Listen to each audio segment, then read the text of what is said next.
Jurors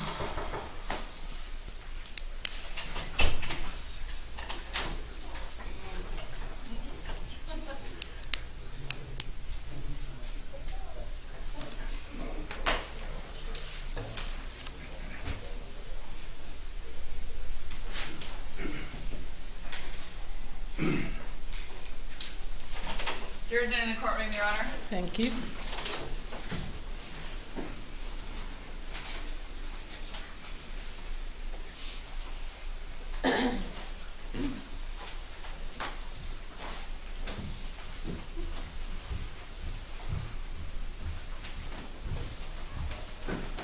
Jurors may be seated. All jurors are present and accounted for, Your Honor. Thank you, Deputy. Thank you, ladies and gentlemen, for returning. Were you all able to abide by my instructions during the recess? All right, we're going to get started again. Looks like the board's out again, so state if you want to reposition. I'm going to reposition. Who is your next witness?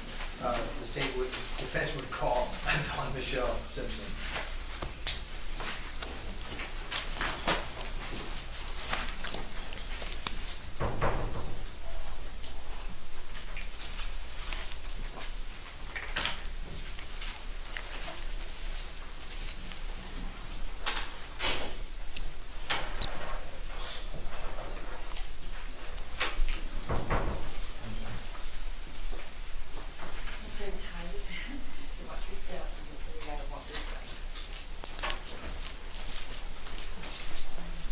Thank you so much, ma'am, for the screen.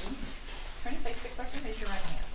Do you solemnly swear or affirm the testimony you shall give in this call will be the truth, the whole truth, and nothing but the truth, so help you God? Have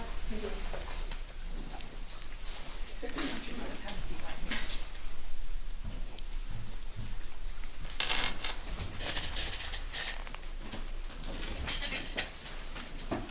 Good afternoon, Ms. Simpson. Hi, Please state your full name for the record. Dawn Michelle Simpson. Ms. Simpson, would you please tell the ladies and gentlemen of the jury how you're employed? Currently, I'm retired from banking. Okay, and back in January of 2014, specifically January 13 of 2014, can you tell the jury how you were employed there? I was in banking at the time. I was a teller supervisor. Okay, and how long had you been in that particular industry? A total of 27 years. Okay.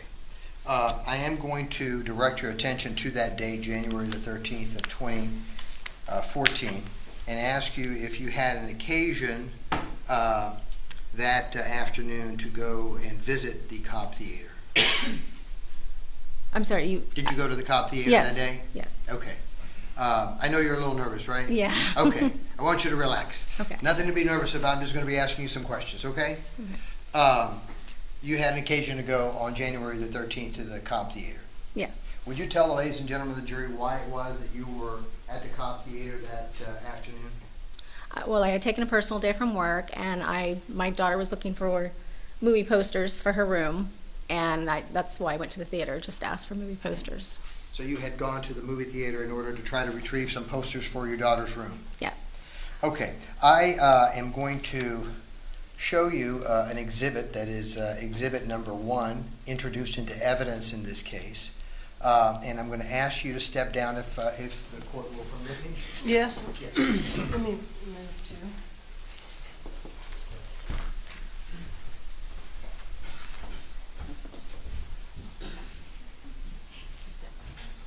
You're probably good right there. We'll be able to see on this big screen. I don't think you need to get any closer right now.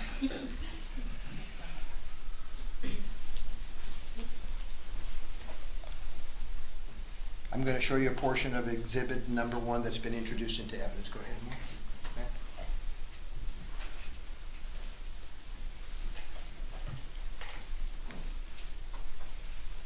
You stop it there, right there. Ms. Simpson, do you recognize the individual that is there at the counter of the Cobb Theater? Myself, and I believe that's the manager. This is you here? Yes. Okay. And this is the manager that you had approached that afternoon? Yes. Okay. Continue, Matt.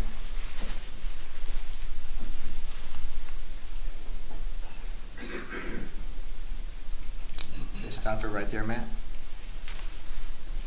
Do you recognize the individual that just walked up to the counter? Mr. Reeves? And do you recognize Mr. Reeves here in the courtroom?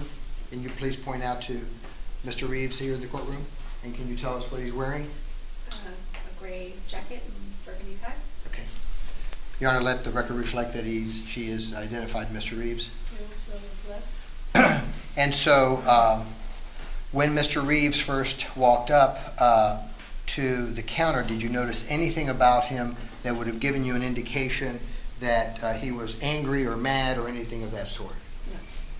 And so you continued to talk to the manager concerning your request? Yes. Matt, would you continue?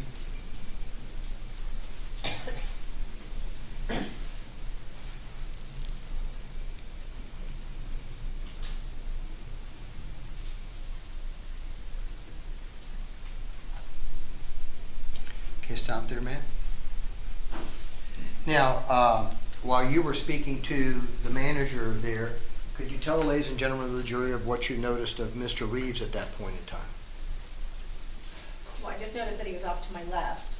He was not behind me, he was to the side of me, a few feet away from me. Did he interrupt in any way, shape, or form what you were discussing with the management?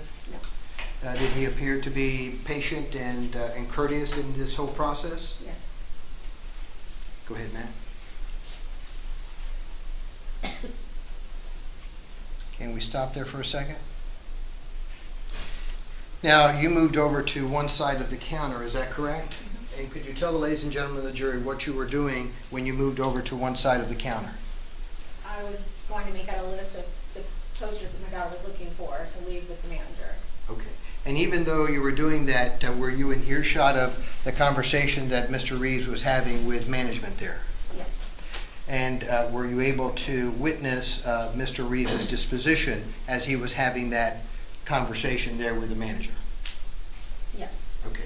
And could you tell the ladies and gentlemen of the jury whether you noticed anything that gave you any indication that Mr. Reeves was upset or mad or anything of that sort? I didn't observe that, no. And did you observe him being courteous and pleasant while he was discussing the matter with the management? Well, I observed, yes. Okay. Go ahead, Matt.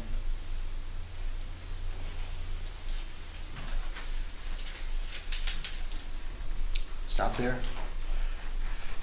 In that segment of the video, it appears you look over towards Mr. Reeves, correct? Mm-hmm. To make your observations of what he was doing and how he was doing it.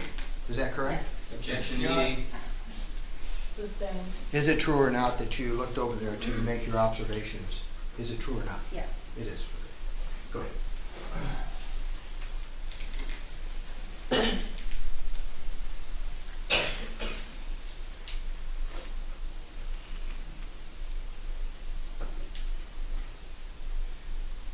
Stop there, man. It appears that you continued after Mr. Reeves left the counter. Is it true that you continued talking to management? I don't recall if I said anything else to management.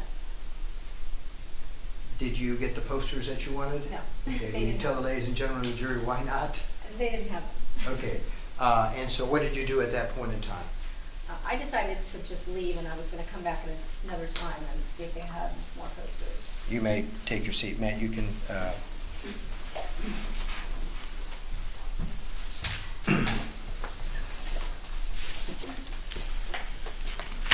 Now, you left that day, and where did you go?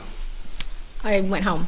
Okay, and on your way home, did you see any law enforcement cruisers? Yes. Okay, and when you got home, tell the ladies and gentlemen of the jury what you did. When I got home, I turned on the TV, which is not abnormal. I do that when I get home. And breaking news was just going off the television. And I had seen enough to know what was going on, that I was just there. So I got on my computer. To find out what was going on happened. in the copy Yeah. theater? Okay. And did you obviously realize that you were just there? Yes. Okay. And so what did you do? Did you call law enforcement that day from your home? I did, but I had called my mom first. Okay. And what, without telling me what your mom told you, did whatever conversation you had with your mom result in you calling law enforcement? Yes. Okay. And did law enforcement contact you back? Not that day, no. Okay. Did they contact you back, period? A detective did, Okay. Yes. And was that in person or was that telephonically? telephonically. Okay. And so a detective contacts you telephonically, and was that, did you have an interview with that detective? Just over the phone. Okay. And did you tell the detective what you've told the ladies and gentlemen of the jury here today? Yes, Was that interview between yourself and the detective quite short? yes, it was short. I have no further questions. Thank you. Mr. Escobar or Mr. Funderburk, could you turn that off when it's not in use? It has to reboot, that's part of the problem, and can you turn the screen? No. Okay, just the Okay. screen, thank you. Okay, Cross? Yes, ma'am. May it please the court, counsel. Ladies and gentlemen, good afternoon.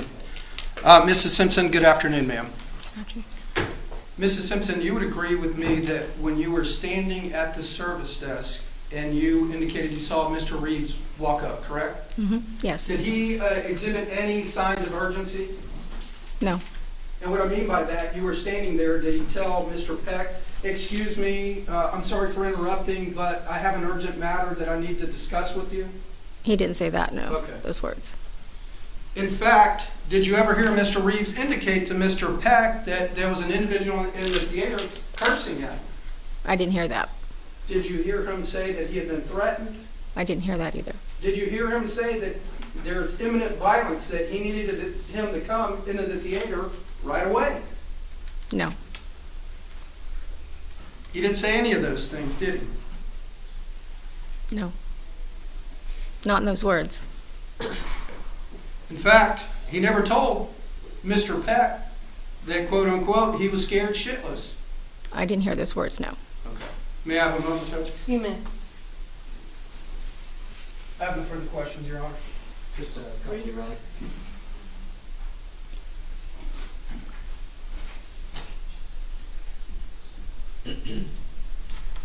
Yeah, go ahead.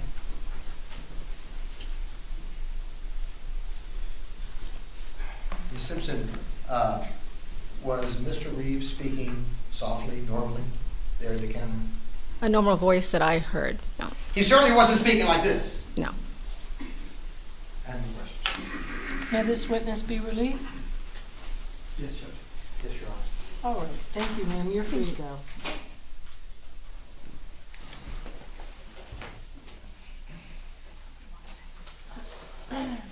Who's next?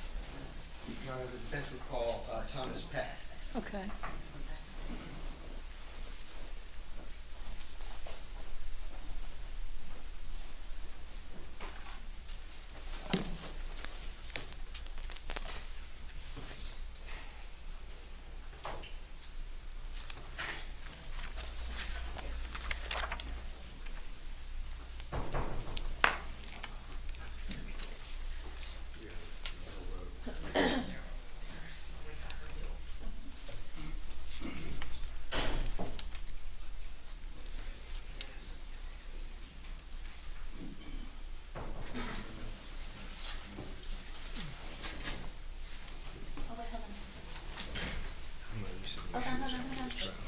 He's not talking, it's okay. Okay. I have to get my shoes resoled. Okay.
solemnly swear or affirm the testimony you shall give in this cause will be the truth, the whole truth, and nothing but the truth? Truth to help you God? I do. Mr. Baker, have a seat next to me. I feel like this was a rerun, huh? Good afternoon, Mr. Peck. Good afternoon. Mr. Peck, would you please state your full name for the record? Thomas James Peck, Jr. In an effort to get to know you a little better, would you tell us about your educational background? I attended the Culinary Institute of America, graduated as a chef, and it's basic. Okay. In 2013, were you employed at the Cobb Theater? Yes, I was. And specifically on January the 13th of 2014, could you tell the ladies and gentlemen of the jury what position you held there at the Cobb Theater? I was the general manager. Okay. And would you tell the ladies and gentlemen of the jury what that means as a general manager? How many people do you have under you, and in what capacities? I have about 9 managers under me and about 80 or so employees Okay. And that Cobb Theater was located where? in Wesley Chapel. Okay. Now, there at that particular theater, you have different offices, is that correct? That's correct. Okay. And you also have a section that's called the Cena Bistro, is that correct? Yes. Okay. And was the Cena Bistro opened on the time slot of this particular incident? No, it was not. And it's my understanding that in an effort to get into the Cena Bistro area, do you have to go through an elevator? Yes, elevator or stairs. Okay. And that is a separate location that is only for Cena Bistro patrons? Correct. So in other words, if you're in the general seating, you just can't go up there just because you want to? Correct. Okay. It's only for those guests that have paid for that particular service? Yes. And at this time, you're saying the day of the time of this incident, it was non-operational? It was not operational, no. Okay.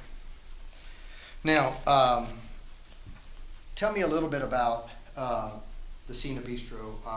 How many theaters do you all have there? 6. Okay. And how many rooms would you say you have in the entire complex? 16. 16. Okay. Auditoriums? Yes, Yes. Okay. 16, right? Yes. Okay. Now, in addition to that, you have some offices that, your office, is that correct? Correct. And where is that office located?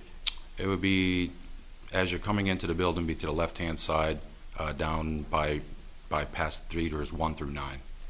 Okay. And do you have some offices upstairs as well? Yes. Again, what offices are upstairs? The manager's office, projection IT tech office, server room, and yeah, that's it for offices up there. And at the time of this particular incident, you had a surveillance system in place in various parts of the complex, is that correct? That's correct. And one of those particular areas was Theater 10, is that correct? That's correct. And did those cameras capture the entire general population area of Theater 10? No, It covered just a very small, limited portion, is that correct? that is correct. Those cameras were positioned where in that theater? They were positioned in the upstairs balcony for the Cine Bistro side. Okay, was that pretty high up in the wall, like 30, 35 feet up? I would be guessing, but yes, I mean, it could be Okay. there. Okay. Now, you had some capabilities of being able to see that particular surveillance system from various parts of that theater, is that correct? Yes.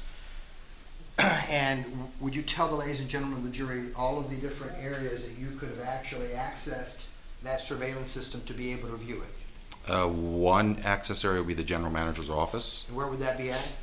That'd be down by theaters 1 through 9, down that side, downstairs. Okay, And then one would be the IT projection booth, okay. or And office. And that IT projection office was located where? Upstairs, past the Cine Bistro theaters, to the right, I would assume. Okay. And what is housed in that IT room?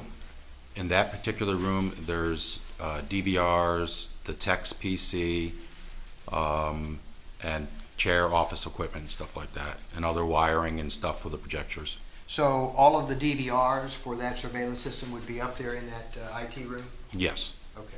And you've indicated, I think, that you could see that surveillance from that room as well? yes, you can. Okay.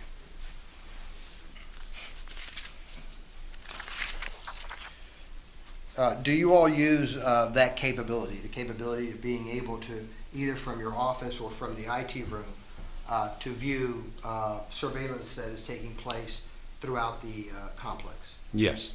And would you tell the ladies and gentlemen of the jury some of the reasons that you go on to the surveillance system to see what's going on? Yes, we would look at it for instance, if somebody had their phone out or something for recording, if somebody was, if there was a situation we need to assess, if somebody was taking something from our concession stand, monitoring our POS systems, point of sale systems for our own staff to make sure monies are being counted right and also change are being counted right. And just if we have any other incidents we have to look up, like, you know, again, somebody in a theater that doesn't belong in a theater or something along that line. Okay. And so did you use that capability of your surveillance system to view often?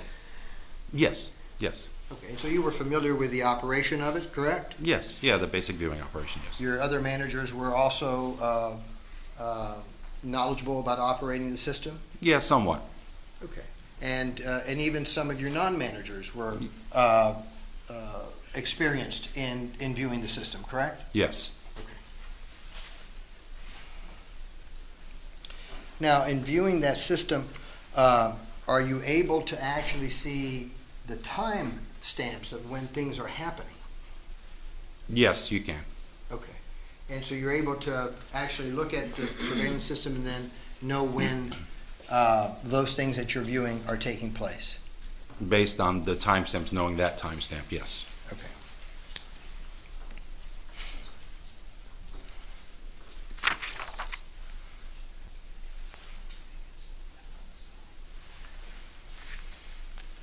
Now, I would imagine in the past, when you've had instances, and correct me if I'm wrong or right, if you needed to have a police officer view video for something that may have occurred in a theater, you've provided that access to law enforcement, correct? Yes, we wouldn't refuse it, yes. I mean, yes. That's, you, at times, at that theater, have law enforcement present there, do you not? Yes, we did. Would you tell the ladies and gentlemen of the jury when you have law enforcement present and when you don't? At that time, we had law enforcement present on weekends, like Fridays, Saturdays, and Sundays. So just Friday, Saturdays, and Sundays? That's correct. Okay. And certainly they would have had access, like you would have access to that room upstairs, the IT room, as well as your office, if they needed to view video? Yes, if they requested it, absolutely. What about corporate, Cobb Theater corporate? Did they have access in a way to likewise view remotely what was taking place at each of the camera areas of the Cobb Theater? Yes, they could dial in. And what does that mean, just so that the ladies and gentlemen of the jury are clear on what that means, dial in? They could dial in remotely through like computer to computer talking. I couldn't tell you the technical terms, but they can dial in where they can pull up the computer, take the computer per se, and we would recognize that because the background screen would turn black from blue, and we'd know they were watching it. So. Okay. And would corporate do that from time to time? Yes, from time to time they would, yes. But not real often? No. Okay, so let's talk a little bit about that particular day, and I want to talk to you a little bit about lighting conditions there at the theater, if I can. Okay. There's a segment, and correct me if I'm wrong, there's a segment where commercials are played in the theaters. Is that correct? Yes, there was. Okay, and what are those called? 30 minutes prior to trailers, we have NCM. Which was National Singing Media, and over time it's changed names, but it's NCM at the time, and they basically just show advertisements. Local companies can buy advertisement space and just show commercials, and once in a while you have a little quick movie push put in there too. But now during that segment of the experience, what are the lighting? What's the setting of the lightings during that experience, the commercial experience? we would call that level 1 full house lighting. Level 1 full house lighting? Yeah. Okay. And then after these commercials are concluded, what comes on next? You'll get a couple PSAs, public service announcements, and then it'll go into the trailers. Okay, so let's talk about some of those public announcements. Is there an announcement that comes on that is telling the audience to turn off their phones and put their phones away? Yes, there's one about being courteous, having your phone off. And why is it that the Cobb Theater has that particular announcement go out prior to the previews? Just to be courteous to the guests, to other guests who are when they're watching movies. There's nobody on their phones and stuff like that. What is the goal of the Cobb Theater when they're inviting individuals to come and see movies? What's their goal? To provide a great guest service experience for all. And so that announcement comes on. Is it just visual, or is it visual and audio as well? It's visual and audio. Okay. Meaning that you're seeing illustrations on the screen that clearly tell someone, turn off your phone, and there's also a voice telling someone, turn off your phone. Yes. Okay. Now, do you have some sort of monitoring process that you all use to make sure that that theater experience is preserved for the paying customer? Outside of, we would have hopefully our ushers doing proper theater checks, which they'd walk up and down the aisles, make sure everybody was, in their seats doing what they're supposed to be doing. Is that what you have trained your ushers to do in looking for individuals that were not abiding by that particular rule at the Cobb Theater? Yes, at the right timing, yes. Okay. And what would happen if an usher were to see someone violating that rule by using their phone in the theater? Depending on the timing of it, they would be asked to please refrain from using your phone. And if that individual, for whatever reason, told that usher, I'm not going to do it, what instructions did you give your usher as to what they were to do under those circumstances? They would notify a manager to ascertain the situation.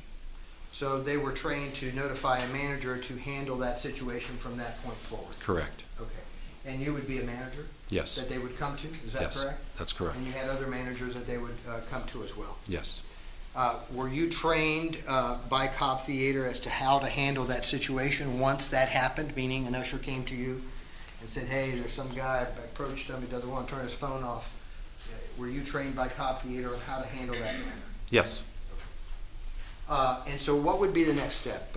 You've been told now that a patron has refused to turn off their phone. What is the next step in processing in order to preserve the paying customer's experience? We would go in there and again ask the guest, whether it be manager and the usher or just the manager, would go in there and ask the guest to please turn off their phone. Okay, and what if the patron said, I'm not going to do it? Again, depending on the timing of what was going on the screen, we would then ask the guest to please step outside and we would discuss it with them. Okay, and what would happen if, in fact, the patron didn't want to do that? Well, then we'd have to accelerate it upward. Okay, and so if you were not able to accomplish what you were trained to accomplish in that circumstance, you would then contact law enforcement? Correct. Okay.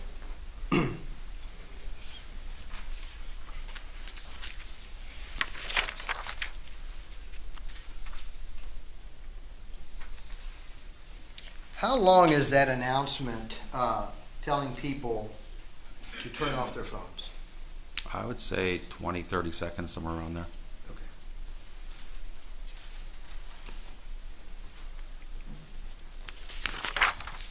Okay, so let's talk a little bit about where you were on January the 13th of 2014. Just prior to this incident taking place. Okay. And let me ask you one more question about phones. Having the phone out and texting on that phone, is that still a violation of your policy? Yeah, at certain times when the lighting's at a certain level, it would be, yes. Meaning previews? Yes, we would look at it. Now, where were you immediately prior to this incident taking place? I was at the guest service desk. Okay, Matt? Your Honor, I'm going to be asking Mr. Peck if he could step down. Is that possible? Judge Meow, you would please. Mr. Peck, if you could just stand here and not in front of any of the jurors, but maybe right here so that you can see the screen. I'm going to show you what's been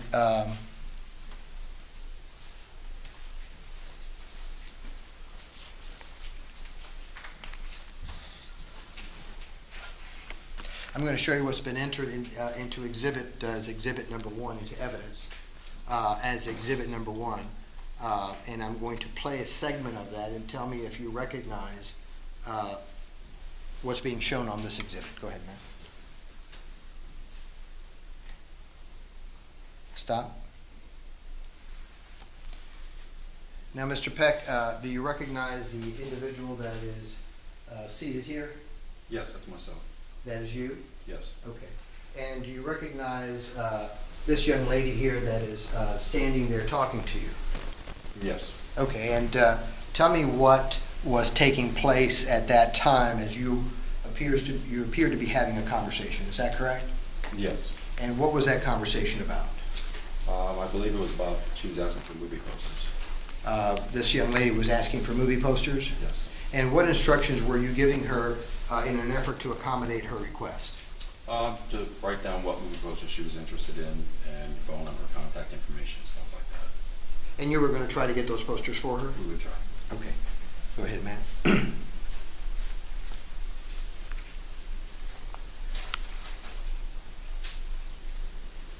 Okay, stop right there. Now, Mr. Peck, you recognize this individual here that approached your desk here and is situated in the video as you can see him? Yes. And do you know who that is? Yes, that's Mr. Reeves. Okay, and do you see Mr. Reeves here in court? Yes, I do. And would you please point out to Mr. Reeves as to what he is wearing? He's seated right there, gray jacket, red tie, white shirt. Okay. Now, go ahead, Matt.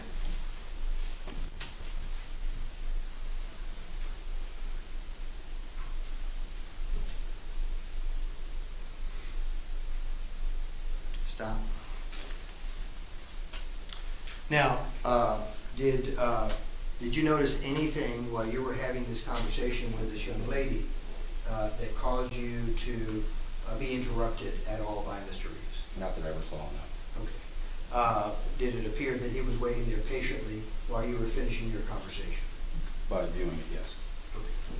Go ahead. Okay, stop. Now, it appears that now you're having a conversation with Mr. Reeves. Is that correct?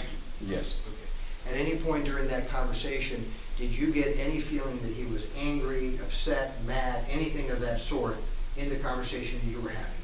Not that I recall. Go ahead, man.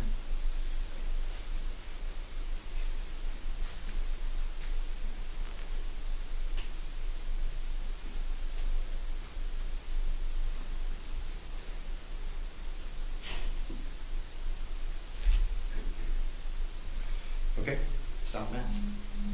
Now, during that entire conversation, did you have any exchange with Mr. Reeves where you believed again that Mr. Reeves was mad, frustrated, angry, or anything of that sort?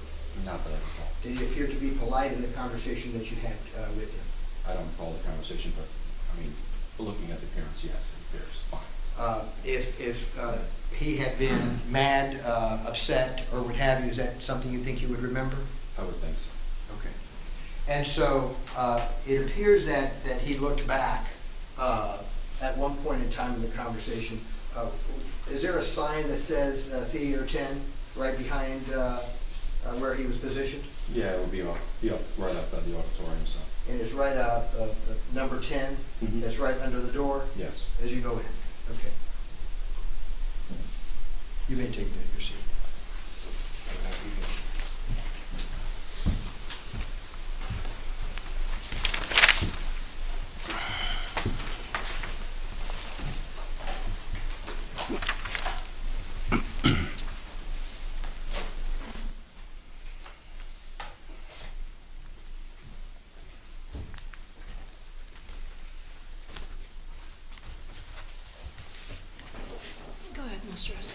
Thank you, Your Honor.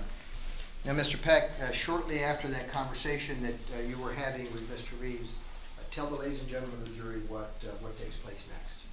Next thing I can recall was that somebody came running out of the theater and said he shot him, call 911. Okay. And so you initially tried to call 911? Yeah, I tried calling from the landline and was not successful at that time. And what was wrong with the landline at that point in time that it was not successful? It just kept ringing, and plus also I hung up as it kept ringing because I figured I need to be more mobile. Okay, and so what did you do in an effort to be more mobile? I took my cell phone and started walking towards the auditorium and called 911. Okay.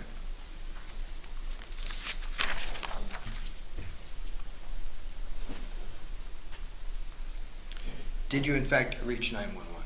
Yes, I did. Okay. And after speaking to 911, did you stay there in the front lobby area, or did you go into Theater 10? I was moving towards Theater 10. Guests were coming out, and I was talking with guests as they were coming out, trying to keep them calm as I was making my way towards the theater. Okay, and please tell the ladies and gentlemen of the jury what you were trying to do in order to keep these guests calm. I'm just trying to tell them, relax, please calm down, just giving reassurances, just having some of my staff members help them, have them sit down, have them calm down if they can, as I headed towards the Why auditorium. were you doing that? Did it appear to you that they were emotional and frantic? Objection leading. Why is it that you were doing this? There was just, there was a lot going on, a lot of commotion, a lot of anxiety, and a lot of people anxious and emotional about it, I would guess, yes. Okay. And so, what are you doing physically in trying to calm that down? Nothing physically except for just like whether it's, kind of guiding them to a chair or talking to them, instructing staff members to hand them a drink of water or something, whatever I could as I make my way towards the auditorium. Okay. And so you made your way to the auditorium with your phone in your hand? Yes. Is that correct? Yes, that is correct. Okay. And tell the ladies and gentlemen of the jury exactly where you went once you made that turn.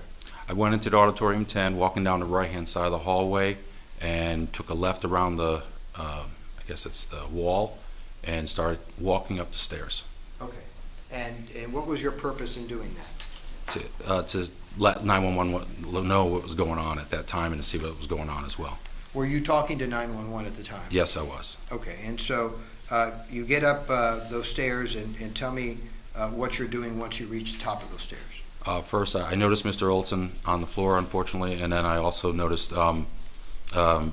somebody, Mr. Reeves at the time, now I know who he is, sitting in a chair with somebody, I don't know if he was to his right as I'm facing him, maybe to his left, with their hand on his shoulder. Okay. At that point in time, when you noticed Mr. Reeves in that back area, did you notice where his hands were? I think at one point he was wiping his brow, and his one hand was down by his side, but he was wiping his brow, his face. Okay. You don't know which hand that was? No, I do not.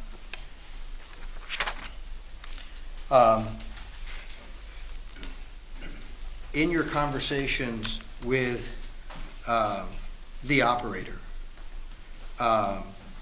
did you indicate to the operator that, and correct me if I'm wrong here, something to the effect that the assailant was still there? Yeah, I said something like that. They said, because they were asking about the where the weapon was, and I said the weapon's been detained and the assailant is still there. Okay. And did you get a response from that statement? Something to the effect of "Don't call me that" or something along that line. What about "I'm not the bad guy"? Yeah, maybe that. Yeah, I would Your say. Honor, I object. It's 403. It's not cognizance. It's a statement.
Now, Mr. Peck,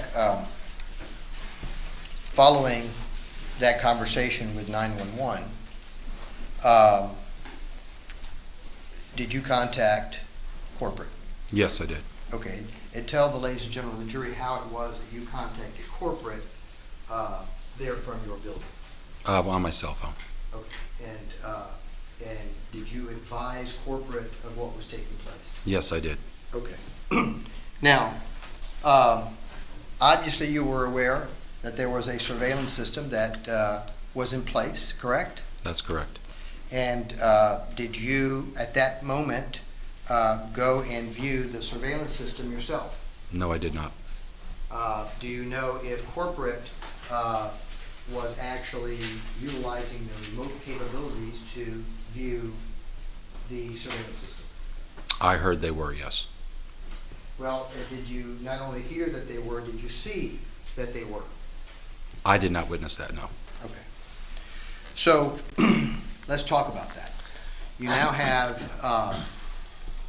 a lot of police officers that are arriving at the cop theater, correct? Yes. And there was quite a few, were there not? Yes, there was.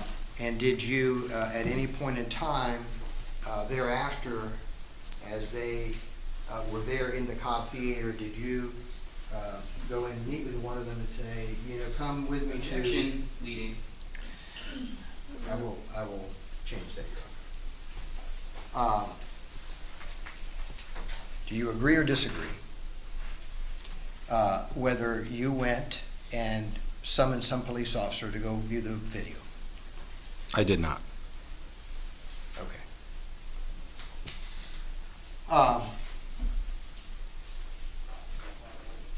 Why?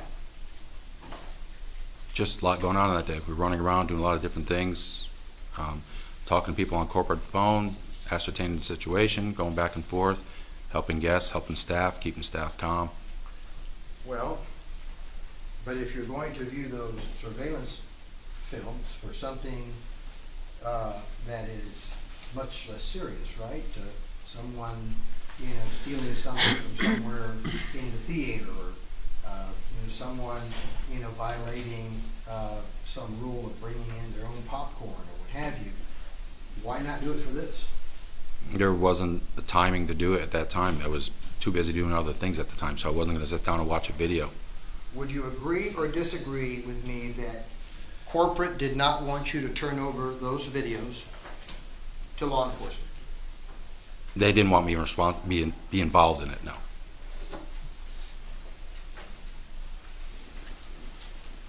And do you agree with me or disagree that they made that clear? I believe when I spoke to Jeremy Wellman, I believe that he said that let Seth Gordon deal with it and others deal with it. Now, that day there at the cop theater, that matinee period, how many employees were there at cop? Being a Monday, probably, I would guess at this point, 12, 15, maybe. 12 Tops. to 15 employees. Yeah. Yes. Now, you became aware, did you not, that, agree with me or disagree, that Cobb Theater sent John Sillis over to that theater Yes. late that night Yes. in order to come and retrieve the hard drives from the surveillance system, correct? That's correct. And you agree with me or disagree that the instructions were that those hard drives... Objection, hearsay. Rephrase. Sustain. Would you agree or disagree that Cobb Theater gave the instructions to fly those hard drives that Objection, very night? hearsay. Rephrase. Sustained. Let me ask you a question. What did John Sillis do that night? I wasn't there, but he came and removed the hard drives. Objection beyond his scope of his knowledge. Just passing on hearsay. He said I wasn't there. Sustained. Now, Was Cobb open the following day? No, we weren't. Was Cobb open the day after? I think we were. I think we reopened 2 days or 3 days later. 2 or 3 days later. Correct. And so, sometime thereafter, did you go on vacation? Yes, in March. In March. And did you come back from vacation? Yes, I did.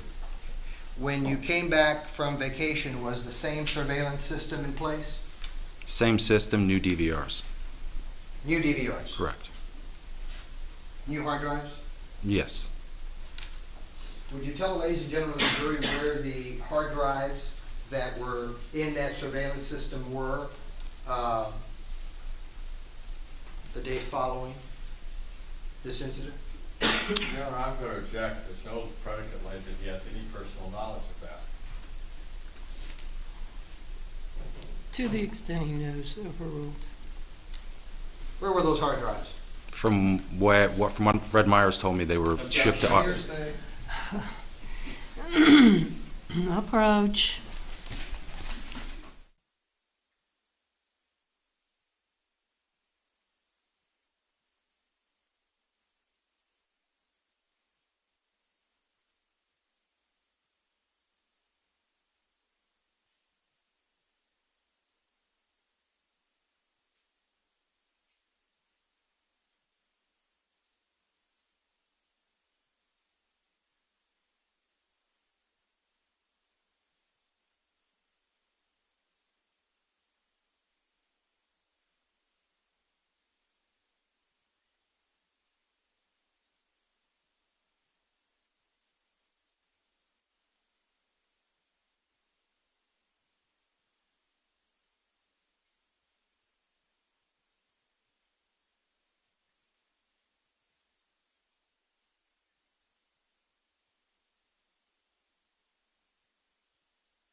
Go ahead, Mr. Escobar. Thank you, Your Honor. Did you have some conversations with law enforcement that very afternoon? Yes.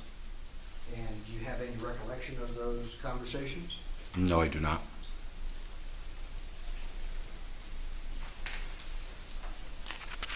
Are you telling this jury that if an officer had approached you to see those videos, what would you have done? I would have taken him to see the videos. You would have taken them to see the videos? Yes. Even though management didn't want you to do that? Well, you asked me if they asked me to see the videos. If corporate give me directions not to see the videos, then I would not take them, obviously. So you would have to go corporate? I would call corporate and say, hey, so-and-so may want to see a video. Do you know if any other employee or manager had a conversation with law enforcement there? That day, that afternoon? My projectionist, I think, would have. Our IT person might have, Eric Andrew. Objections is all speculation. Well, let me ask you this question. If those conversations had taken place, is there a procedure in place for them to call corporate as well? Yes.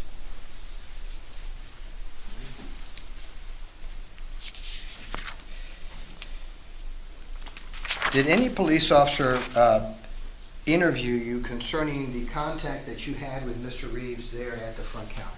Not that I recall.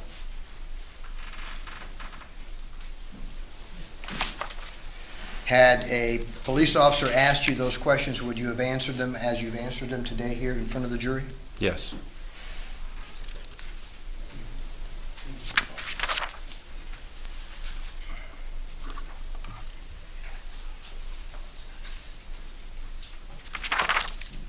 I have no further questions. Thank you. Ross? Yes, Judge.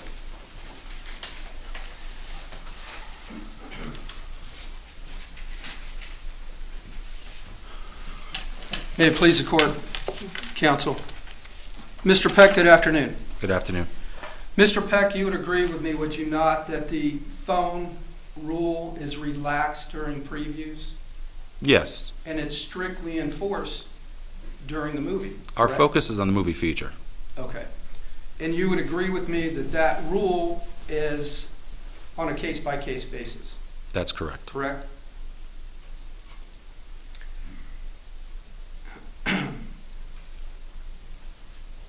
Now, as far as theater goes, Theater 10, there's only one way into that theater, correct?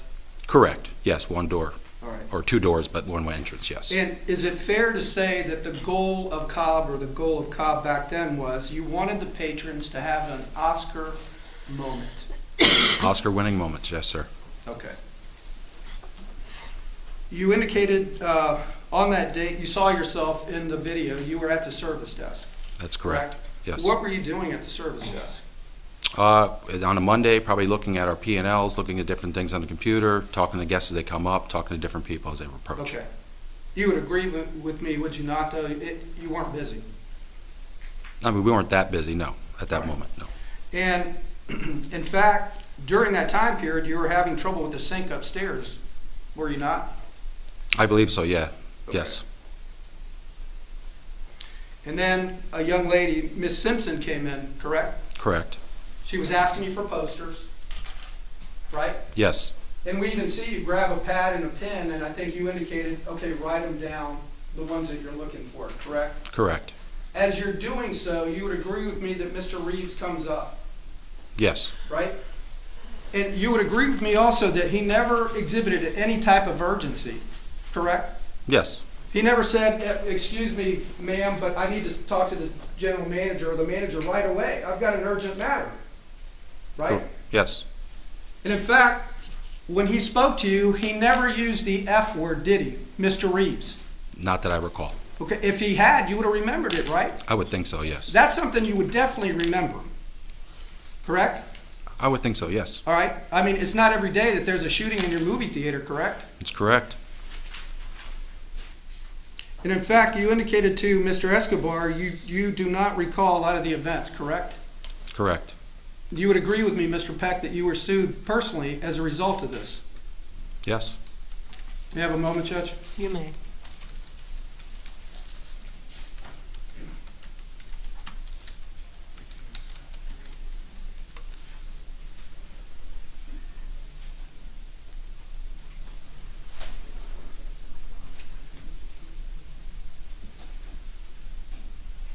Your Honor, I don't have any further questions, Mr. Peck.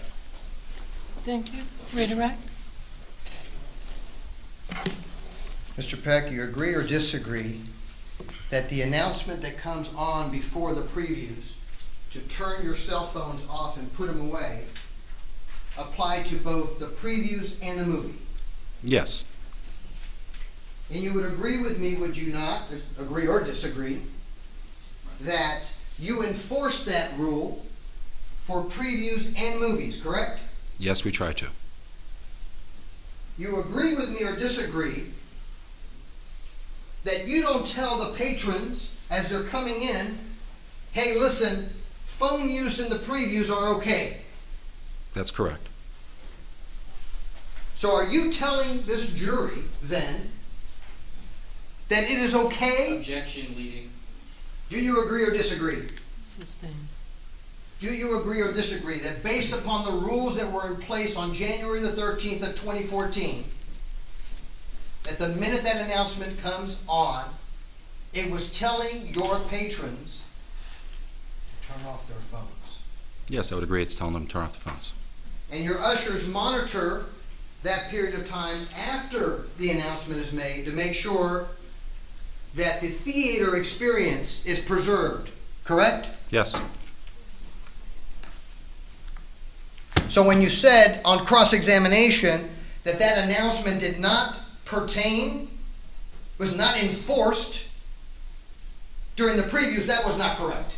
no, what I said is we're a little more relaxed during the previews. Well, did you tell your patrons when they first came into the theater that your rules are more relaxed during the previews? No, I have no further questions. May this witness be released? Yes, Judge. Thank you, Mr. Peck. You're free to go.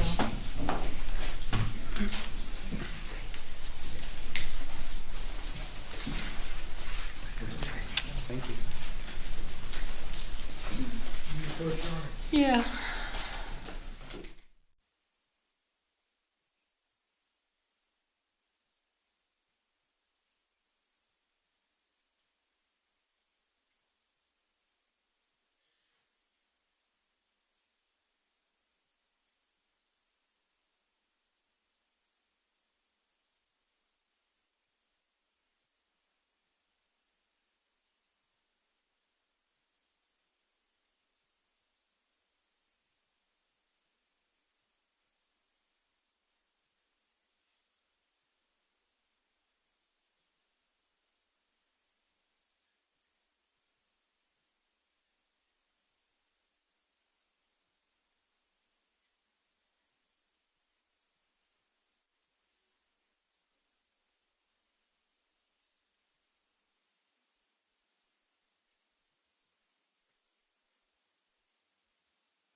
All right, let's take a 10-minute recess. Ladies and gentlemen, remember my instructions during the break, and you're going to head back to the jury pool room. Just be ready in 10 minutes. Thank you. I'll ask for the recess for 10 minutes.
Yes?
Yours may be seated.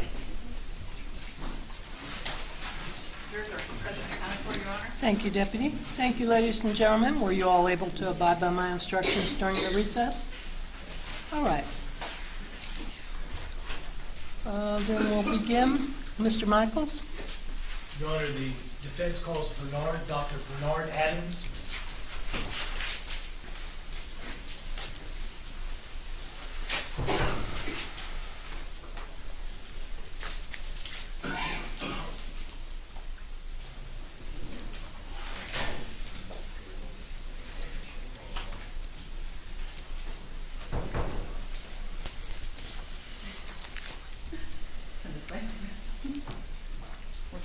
I'm so sorry. I'm so sorry. I was trying to, let's go this way, sir, if you don't mind. Right here, raise your right hand. You're gonna face the clerk. She's gonna take that. Do you solemnly swear or affirm the testimony you shall give in this cause will be the truth, the whole truth, and nothing but the truth, so help you God? Yes, I do.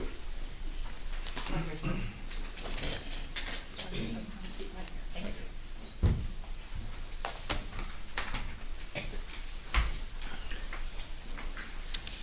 Go ahead, Mr. Michaels. Thank you, Judge. Please state your name.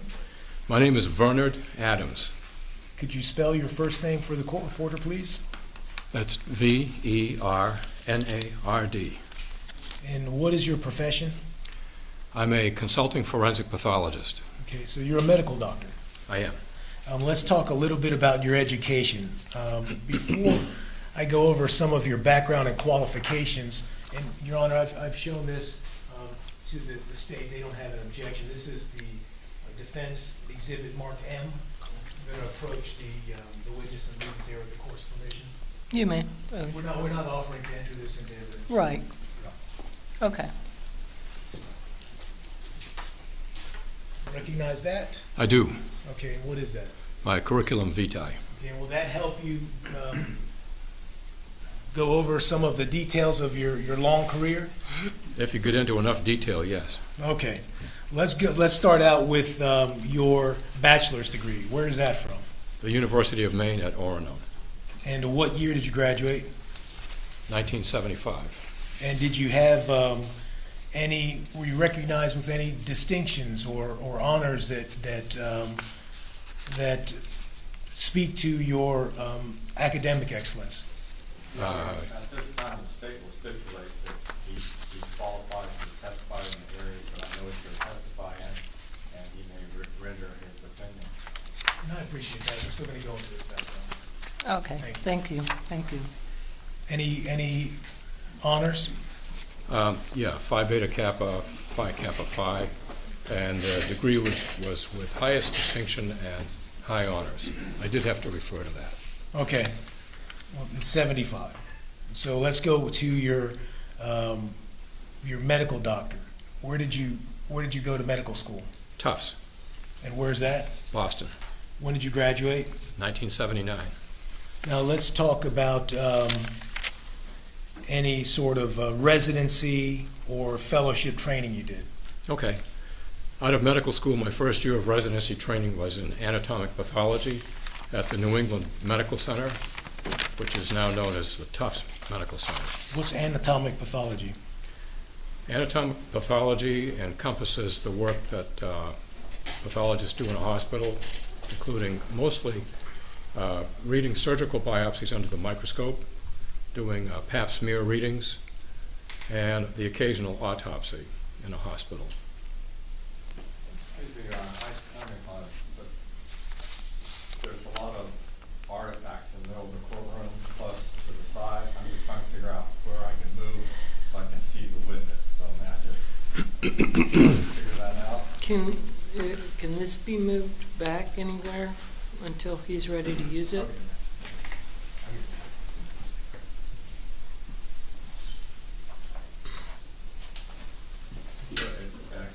It's this gentleman here. I'm trying to just move around him, but then I don't want to approach on this desk bar either. Is that any better? He's got clear view. You're from there. Your Honor, the jurors are asking, can we turn off the white screen until we need it? Oh, I thought it was off already. No. Turn it off, please, Thank thank you. All right, are we good? Thank you. No, we need you. Is that a little better, Mr. Martin? I appreciate the accommodation. Thank you. Okay, let's talk about board certifications. We were in the middle of residency training and didn't finish that. Did you want to skip the rest of it or go on to? I boards? didn't. I was interrupted and lost my train of questioning. Let's talk about residency and training. Okay. After that year at the New England Medical Center, I went to the Mayo Clinic in Rochester, Minnesota, and did 2 years of anatomic pathology and 2 years of clinical pathology. Okay. And after that? After that, I went to Miami and did a year of forensic pathology at the Dade County Medical Examiner Office. It was known as Dade County back then. I still call it that. Now it's called Miami-Dade County. Yes. What about any board certifications? That's where we were going. I'm board certified in anatomic and clinical pathology and in forensic pathology. Now let's talk about some of your positions that you've held in terms of employment, professorships, employment as a pathologist or medical doctor. Okay. After I finished training, I took a position as a medical examiner in the Commonwealth of Massachusetts, working principally in Worcester, Massachusetts, based at the University of Massachusetts Medical School, and occasionally in Boston. After 2 years of that, I went to Suffolk County, Long Island, which is the eastern 2/3 or 3/4 of Long Island, New York, and was a deputy medical examiner there for, as I recall, just under 2 years. I worked for Dr. Charles Hirsch. Dr. Hirsch was recruited to replace the chief medical examiner in New York City, and I went with him to New York City and worked in the Manhattan office for just over 2 years. And at that time, I had a faculty appointment at New York University, which was an affiliate of the medical examiner office. After that, I took a position as chief medical examiner in Hillsborough County, Florida, which, as you all know, is Tampa is the county seat, with a faculty appointment at the University of South Florida. And I stayed there for 21 years, and then went to West Virginia University, where I was a professor of pathology and director of the autopsy service for 3 years, and trained the residents in autopsy pathology, as well as the pathology assistant students. WVU ran a school for pathology assistant students. I left that position after 3 years in 2015 and have been doing consulting for litigation attorneys since that time. And are you still licensed to practice medicine in the state of Florida? I am. Okay. Let's talk about publishing. Have you been published? Yes. In what form? Articles in medical journals, several book chapters, and I did one professional book which was designed to assist pathology trainees, fellows in forensic pathology, and how to write competent and cogent autopsy reports. Okay, let's talk about some of the peer-reviewed medical publications. Okay, peer-reviewed means what? Peer-reviewed means that the article was looked at by a board of review editors who then criticize, make suggestions for improvement before it's ever published, or they can reject the article. And do you have your CV in front of you? Could you turn to page 6, please? Yes. Let's just talk about a couple of those. Number 1, what is the title of that? Number 1 is called Trauma of the Pericardial Sac and Heart, an Autopsy Series. It's published in a journal called Academic Forensic Pathology, which was at that time completely online. That was in 2015. And I wrote that with Sarah Zidowich or Zidowich, depending on how you like to pronounce the name of that type. And she was one of the forensic pathologists that I trained in Tampa. We had a training program in affiliation with the University of South Florida. She went on to work at the Orlando office. Okay, let's look at number 8. Number 8, I wrote that with Claude Guidi, who is a radiologist based at Tampa General Hospital, and it's called Venous Air Embolism and Homicidal Blunt Impact Trauma, Case Reports, published in the American Journal of Forensic Pathology in 2001. Venous air embolism occurs when air gets drawn into veins and then collects in the right side of the heart and blocks the circulation. It's analogous to a pulmonary thromboembolism, which probably most of you have heard of as a pulmonary embolism, or PE, except instead of a clot, this is air blocking the flow of blood through the heart. Most commonly, the venous air is entrained in veins lining the skull. They're called dural sinuses.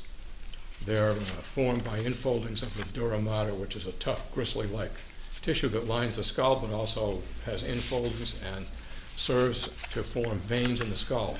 Because the veins are made of dura, they are not very elastic. They don't collapse when they're cut. They're stiff-walled. And so if there's a path for air to get in from, say, a skull fracture, then air can be pulled into the dural sinuses and drawn into the heart. And so those case reports involve that, and I had x-rays that we took at the medical examiner facility, and I enlisted Dr. Guidi to provide a professional radiology perspective. Okay, so it looks like you have some 25 books listed there. We're not going to go through them all. Let's go to chapters in medical books and review. There's one guideline for reports by autopsy pathologists. First, I just need to... Yes.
Okay, and let's just move on past those books and those sort of things, but you also authored chapters in books that deal with the practice of autopsy, correct? For the handbook of autopsy practice? Yeah, I did some chapters in Ludwig's book, Handbook for Autopsy Practice. He was a mentor at the Mayo Clinic. And then the other one was the Spitz. It's known as Spitz. He's the senior editor, called Medical Legal Investigation of Death. And that was a predominant forensic pathology textbook in the 80s and 90s. And I did 2 chapters in 2 editions of that.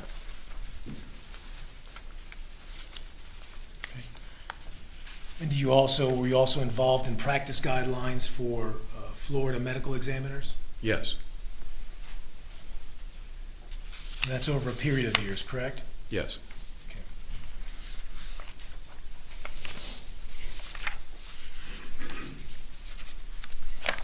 In addition, you have numerous presentations that you've been involved with, correct?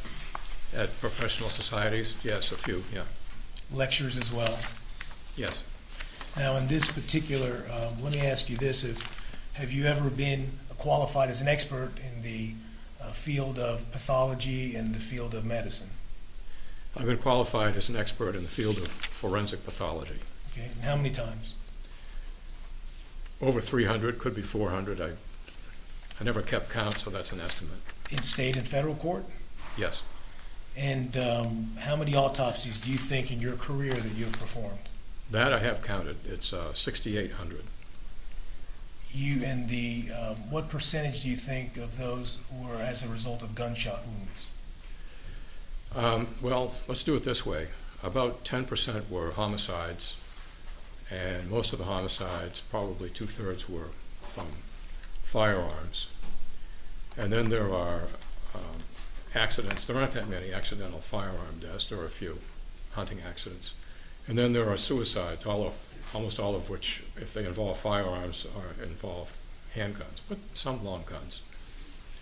Suicides would be about maybe 25% of a medical examiner practice, and the firearms deaths and suicides would be maybe half that amount in Florida. So what that all totals up to, I don't know. When you say homicide, that's opposed to suicide or accident. Is that fair to say? Yes, I use that in the sense that we use it on a death certificate, where those terms are intended solely as an aid to the vital statistics people who have to classify causes of death. And those designations are only to assist in figuring out the cause of death when the cause of death is not expressed correctly on the certificate. They have other questions of a similar ilk, such as, did the decedent smoke?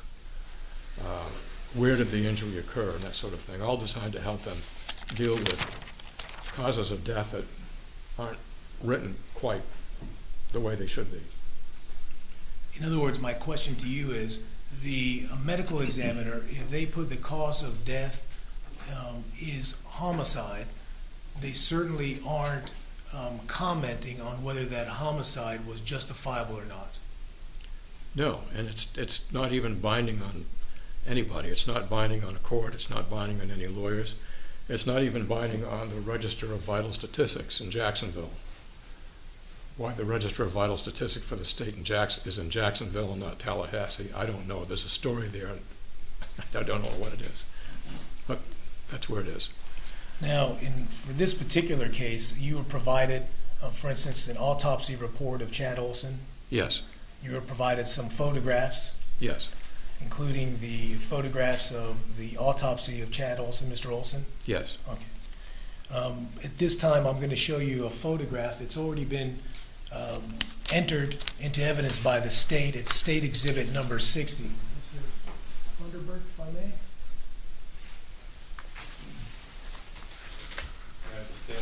Yeah.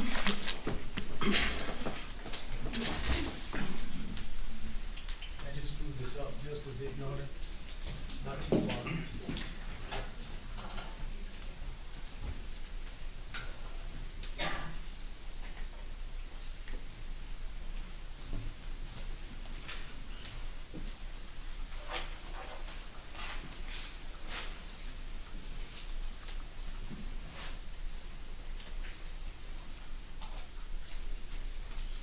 Okay, we're ready.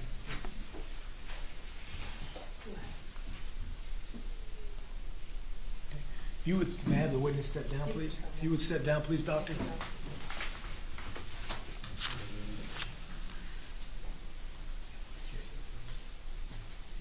Dr. Adams, if you was a stylist, you want to indicate some areas that we're about to talk about. This is a photograph that's been entered into evidence by the state of Florida depicting an autopsy photograph of the right hand of Chad Oulson. You saw similar photographs in the ones that we provided you, correct? Yes, In fact, you've seen this exact photograph. yes, Now, let me ask you, as we look at this photograph, we are looking at, that looks like the right hand, is that correct? yes. Is that proper medical technology, or is there, terminology, or is there another name for right hand and left hand? Probably in Latin there is, but I say right hand. Okay. Now we're looking at something at the very top, this area right here. Assuming that what we're looking at is a result of a gunshot wound, what are we looking at in that particular area that is underlined in black? The thing that you just underlined in black is the actual wound created by the bullet. It's gouging out a trough from the tissue of the wrist on the radial side. I'm going to say radial and ulnar. Radial would be the side with the thumb, and ulnar would be the side where the little finger is. So it's named after the bones in the forearm. So this is on the radial aspect of the wrist. And the other thing you see here are all these reddish purple, almost sometimes black dots Now, on the before we skin. get there, let me ask you a question. The orientation of this photograph, again, assuming it is a gunshot wound, what is the orientation? In other words, where would the firearm be in relation to this hand, this photograph of a hand? This photograph is taken so that the lens is oriented almost the same way the muzzle of the gun was. So that you're essentially looking down the sight of the gun when you're looking at this picture. I mean, the picture, there could be other photographs that are taken on the other side of the hand, and that wouldn't be the case for those photographs, but it is for this one. Now, you were indicating these purple-looking areas. Let's talk about that. What is that? That's gunpowder stippling.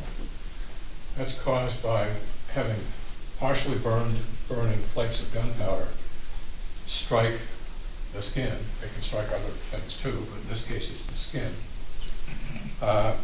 Some of them, the flakes stay in the skin. The more the body's handled, the more they fall out. And others, like these pink ones, it's just a little divot in the skin, a little scrape by itself. It's non-specific, but you can judge it by the company it keeps. This pattern is one of gunpowder stippling.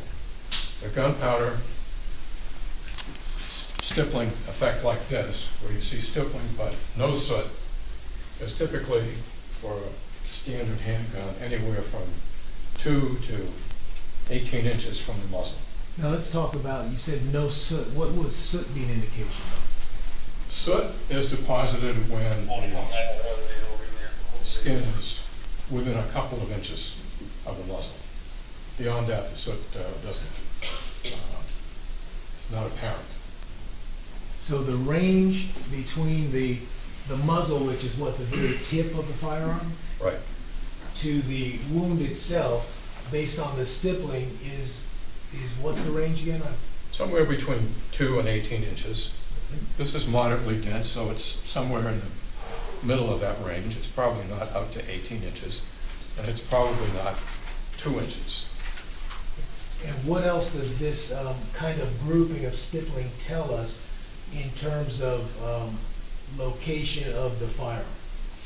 In other words, my question is, why do I see more stippling in this area that I've drawn a square around, and less stippling in this area where I've drawn a square number 2 around? Those flakes of gunpowder come out in a cone, if you will, and more of them are close to the center of the cone than to the outside of the cone. So you would expect more dense stippling close to the bullet, where the bullet goes, and it's a more dispersed pattern away from it. Now here, of course, this no skin up here, the bullet's grazing the wrist, and this isn't aligned exactly with the muzzle. You can see up here along the radial aspect of the wrist, you don't see any stippling, but if you took that hand and rotated it just a little bit like this, then you would have the lens of the camera lined up just the way the muzzle is. And you wouldn't be able to see this unstippled skin that you see in this photograph, because it's not exactly lined up. The lens isn't exactly the way the muzzle was. Now, I notice way out here,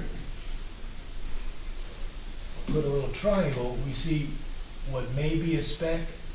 As we get further out to the left, away from the knuckles, we see what appears not to, an area that appears not to have any stippling. Yes, to the left of the triangle, no stippling. You can see some freckles. Within the stippling, within the triangle, you can see some freckles. And then you have this to the left side of the midline of the triangle. Is it a stipple or is it a freckle? I don't know. It's easy to judge it by the company it keeps, and most of these are therefore stippling. Out here, could be either one, because there's so little stippling out here. Now, let's look at the fingers, what we can see of the fingers. Let's look at this finger right here. All right. Mr. Michaels is pointing to the fourth finger and the proximal phalanx.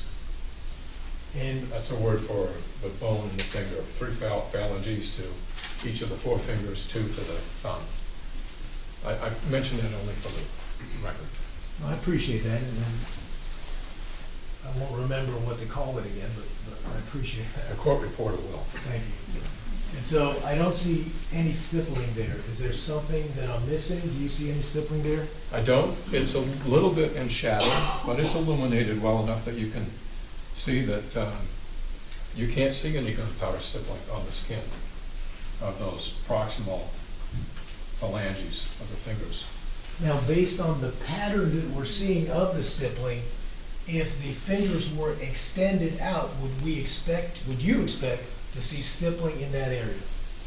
I would. If you look at the way the stippling peters out here on the forearm, it should extend out about the same distance here if those fingers were in the line of fire of the gunpowder flakes. And we don't see that. So you can conclude that those parts of the fingers were not in the line of fire of the gunpowder flakes. Either the hand is flexed or there's something shielding the fingers.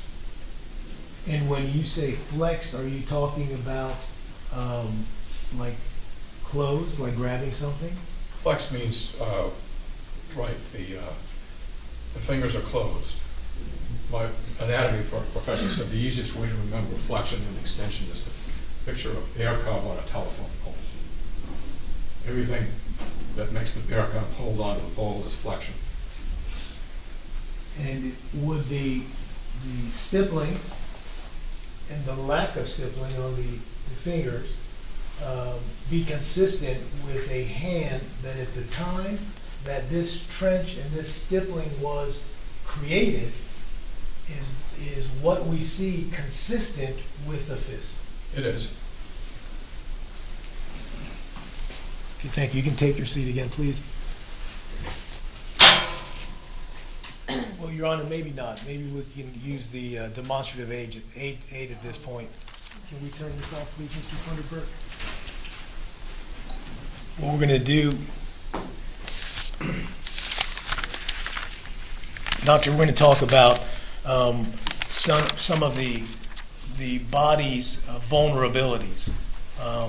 I have here a demonstrative aid, a model of sorts. Would that model help you explain to us the areas of vulnerability and why they might be vulnerable? Yes. Okay. And I'm talking about when we talk about trauma, blunt force or otherwise. Yes. Okay. May I, Your Honor? Amen.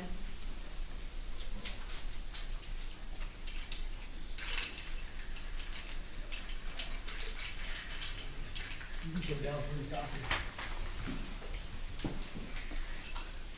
All right. Certainly you're familiar with anatomy of the human body. Yes, and the skeletal system. yeah. You've probably seen it over the 6,800 times you talked about. Some parts more than others, yeah. I understand. Right. The most vulnerable part of the body? Probably the head or the junction of the head and the cervical spine. Let's start with the head. Tell us why the head is such a vulnerable area of the human body. All right. I'm pointing to the temple here. And this part of the skull is called the temple bone. It's fairly thin there. So this part of the skull, being thinner than the rest of the skull, is more susceptible to impact, to fracture. And then the whole structure of the face. Let's talk about the temple first. Sure. Okay. So the temple area is, The side of the skull, just above and behind the eye socket, okay. the orbit. And on the human body, it looks like this part here? Yes. Okay. And so this is what it looks like behind the face. Right? If you will. Okay. And so tell me why this is particularly vulnerable in terms of fracture. Is it the structure? Tell me what it is that makes that area so vulnerable. It's thinner than other parts of the skull. Other parts of the skull are thicker, not so much to protect from injury, but because they have muscular insertions. For instance, the masseter muscle comes up here and inserts. In gorillas, it goes up onto a crest on top of the skull because the muscle is so powerful they have to crack nuts. And humans, not so much. The skull is thicker back here. All the neck muscles are inserted. Let's talk about the skull in a moment. When it comes to the temple, based on the structure of the bones, by that I mean the lack of density that other bones may have, you said it's more susceptible to a trauma. Would that be a trauma caused by a fist that could potentially fracture the temple? Could be a fist or a blunt object. Anything that provides impact. Okay. Or even a slap that's done hard enough with the heel of the hand, for instance? Probably not so much a slap from an open hand, Okay. because the force would be distributed. The injurious potential of something coming at the body is inversely proportional to the time over which it's inflicted and inversely proportional to the area over which it's inflicted. So if it's inflicted over a long time, it's less injurious, short time, more injurious. This makes sense if you think about the difference between blast injury, impact trauma with, say, with cars where there's conservation of momentum, you have enough speed, or just slow compression. Blast injury is much worse. Slow compression is much better. And then that's the time element. If you look at the surface area element, if all the force is concentrated in something small and hard, it's more injurious than if the force is spread out over a wider area. And if you think about a motorcycle helmet, it's designed to spread the impact out in time, that's the pad, the liner, and in space, that's the shell. So, for instance, if something that's a cell phone, if it were to strike somebody in the temple on the edge, is that potentially the cause of a fracture through that area? Yes, it could be, yes. Now, let me ask you this. If somebody's a fat guy, has a lot of fat, weighs a lot, is that going to protect him in any way from that sort of injury you're talking about when it comes to the temple?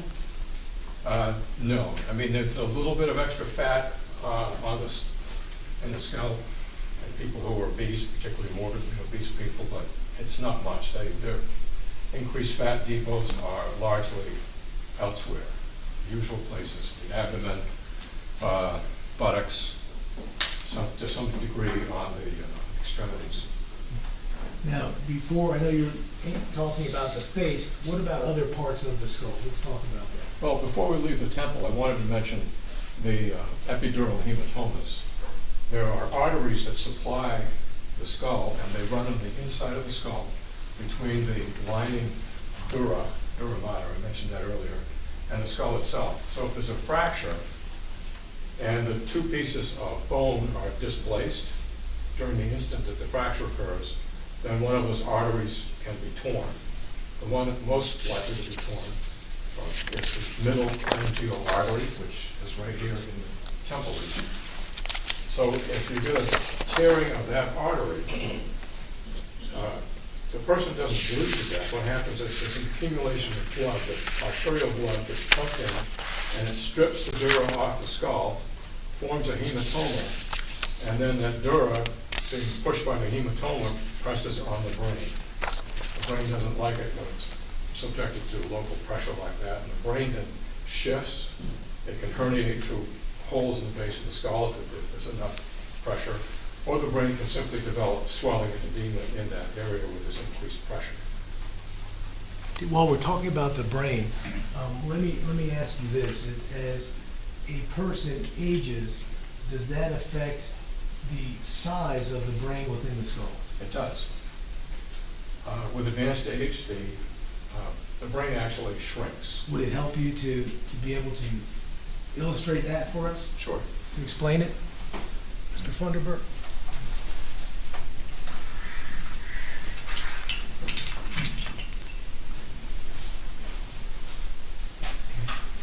If you would, let's draw nice and big so we all can see it, please.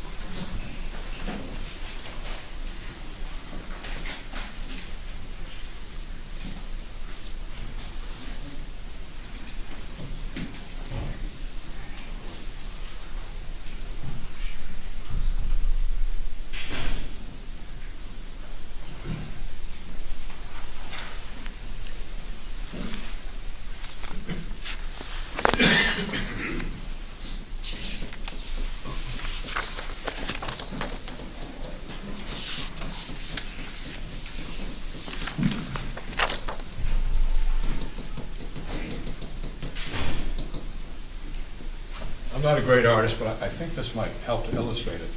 So this is, I want to sketch as a coronal section of the head. The skull is this, it's two black lines with cross-hatching filling in the space. The brain is this sort of U-shaped round thing in the middle with the dots. I tried to make dots. Now, I'm sorry, doctor, when you said coronal, is that if we take the top of this off? No, We're looking that down? would be a horizontal section. A coronal section is a vertical slice from left to right. So just imagine this is a vertical slice from left to right. If I drew a couple of ears on that, it might help, but I'm not drawing skin. And then the inner layer of the skull here, this black line, that's where the dura mater is. That's the lining of the skull. And then there's a projection of dura right here that is between the cerebral hemispheres. Not completely between, just part way. And that's just, the dura, as I mentioned, is tough, bristly-like, and it's flat. And then the veins that drain the brain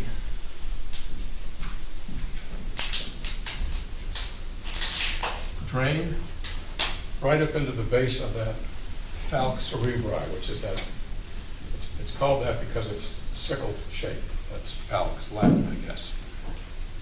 Now, I'm going to sketch an older version of the same thing.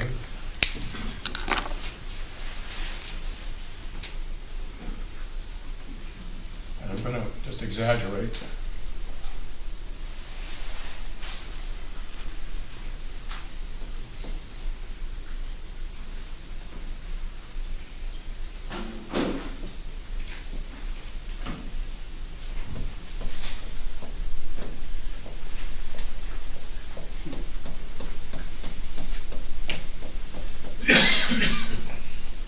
I didn't mean to make the skull thin there. You can ignore that.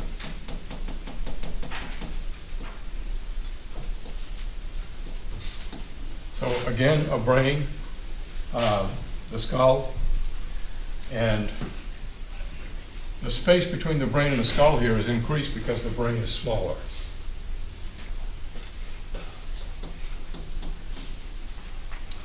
And this space would be occupied by cerebrospinal fluid. Again, we have bridging veins going from the cerebral hemispheres up to the falx cerebri. And because the brain is smaller, those veins have to be longer. They traverse a longer distance. And tearing of those veins is the majority cause for subdural hematomas. You may have heard of someone elderly who fell and got a subdural hematoma. And that would be an accumulation of blood in the subdural space, where I just drew an arrow. And if there's enough blood, it will push on the brain with bad effect. There's more room to accumulate blood here before symptoms appear, but on the other hand, the bleed is more likely to happen because those veins are longer and more susceptible to being torn. What happens is if a person falls, I'm just going to draw a head in a couple of feet.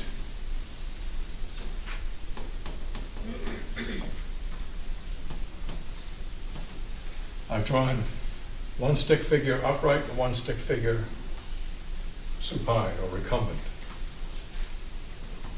And for the head to get from here to here, it rotates through 90 degrees. The skull and the brain are moving at the same time. The recumbent person has struck the floor or the ground or whatever it is. So the skull stops suddenly and the brain continues to rotate until it snaps back. That rotation is when those veins are torn. That's how a subdural hematoma works. So just to complete this, I'll sketch a child's brain.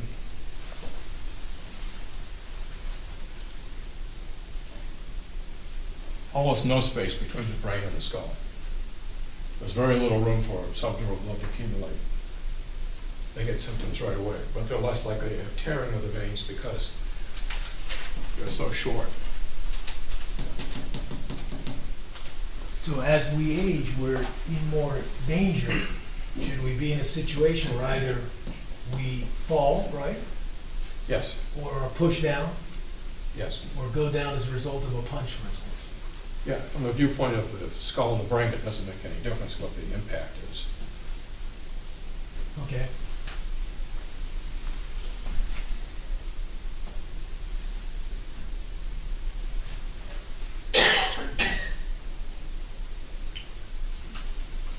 All right, back to our model here, if you will. So we talked about the temple, about the brain. Let's speak a little bit more about the skull before we get to the face. All right. I'm gonna check. Can we print? Yeah.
Honor. If you would please step down, Doctor.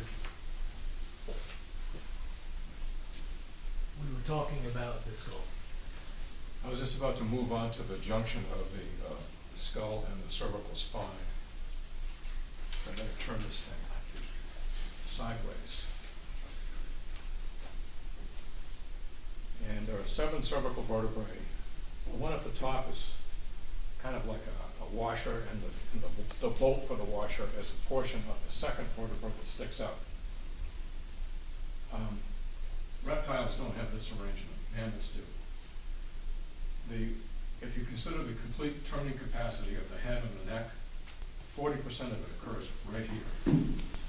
That's why we can turn our heads like this easily, and why alligators look kind of silly when they run, because the head moves with the torso, because they can't turn the head the way a mammal can. So this is an area of weakness. It's nice to be able to look around without moving the whole torso, for maybe some evolutionary reason, I don't know. But it's an area of weakness. And this comes to light in traffic accidents, where people get devastating injuries because the ligaments here fail, and this junction, the cranial-cervical junction, dislocates and lacerates or contuses or sprains the junction of the brainstem and the spinal cord.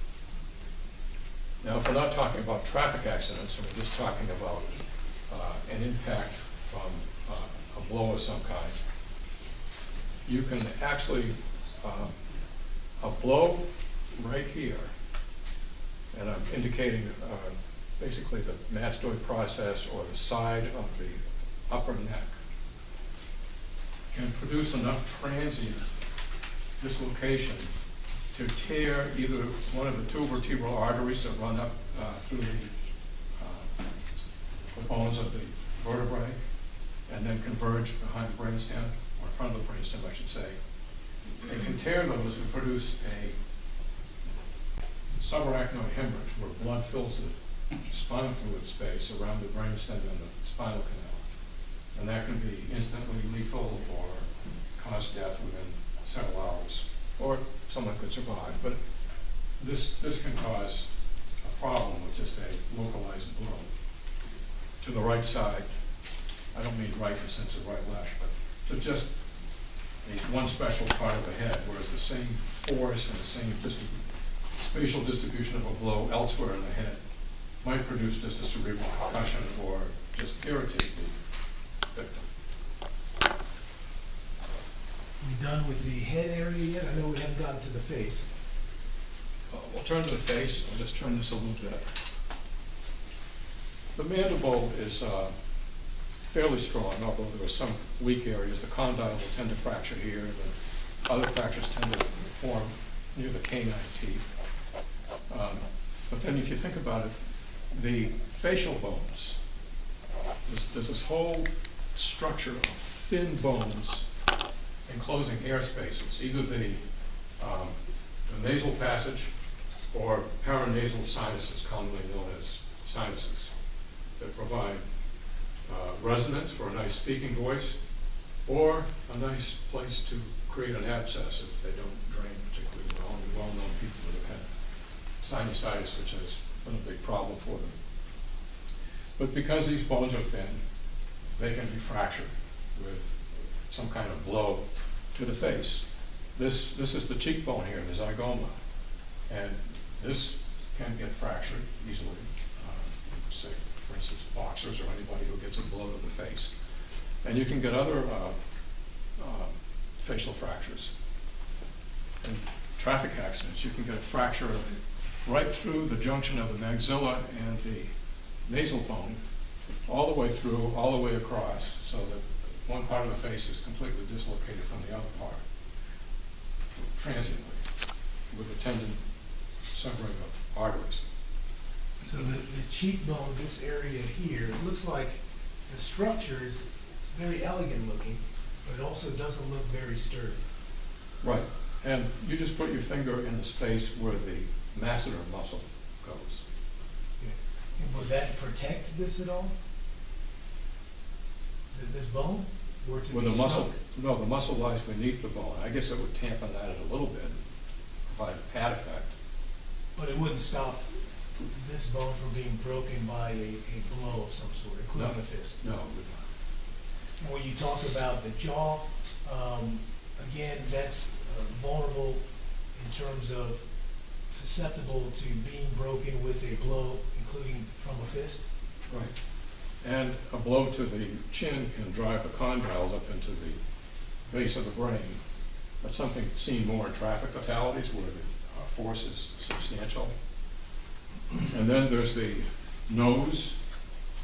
The bones of the nose go right up toward the base of the skull. The base of the skull is quite thin there, so it is possible to have bony splinters from the nose be driven into the brain. Teeth, possible to fracture teeth with the fist? It is possible to fracture teeth depending on how well they've been taken care of, and equally likely to fracture the maxilla or the mandible. But certainly, if, depending on one's bite, if one were to strike the right area, certainly you would chip or break a tooth that's maybe not directly struck. Would you agree with that? Sure, ask any hockey player. Okay. Where do we go to next on this model, doctor? Well, we have ribs. All bones have some elastic fibers in them, so it helps the bone to bend when it's struck. Speaking of hockey players, you see them get knocked down on the ice and get right up. Their bones are bending and then snapping back. They're young. In the elderly, much of that elastic component is lost, and the bones become more brittle. They don't bend very easily. And you see this portion here of the rib is kind of translucent on this plastic model, and this portion of the rib is opaque and white. This portion, the opaque white portion, is true bone. It's hollow in the middle, it's narrow to be sure, but it's bone. The translucent bit here is intended to depict cartilage. The portion of the rib that connects to the sternum in a young person is cartilage. So it's stiff, but it's rubbery, and it can absorb energy and release energy. These cartilaginous portion of the ribs gradually become calcified with advancing age, or even ossified, which means they actually just turn to bone. And with advanced age, the junction, the joint between the rib and the sternum can actually become fused. Ankylosed is the technical term, so that there's no joint anymore and the joint doesn't bend.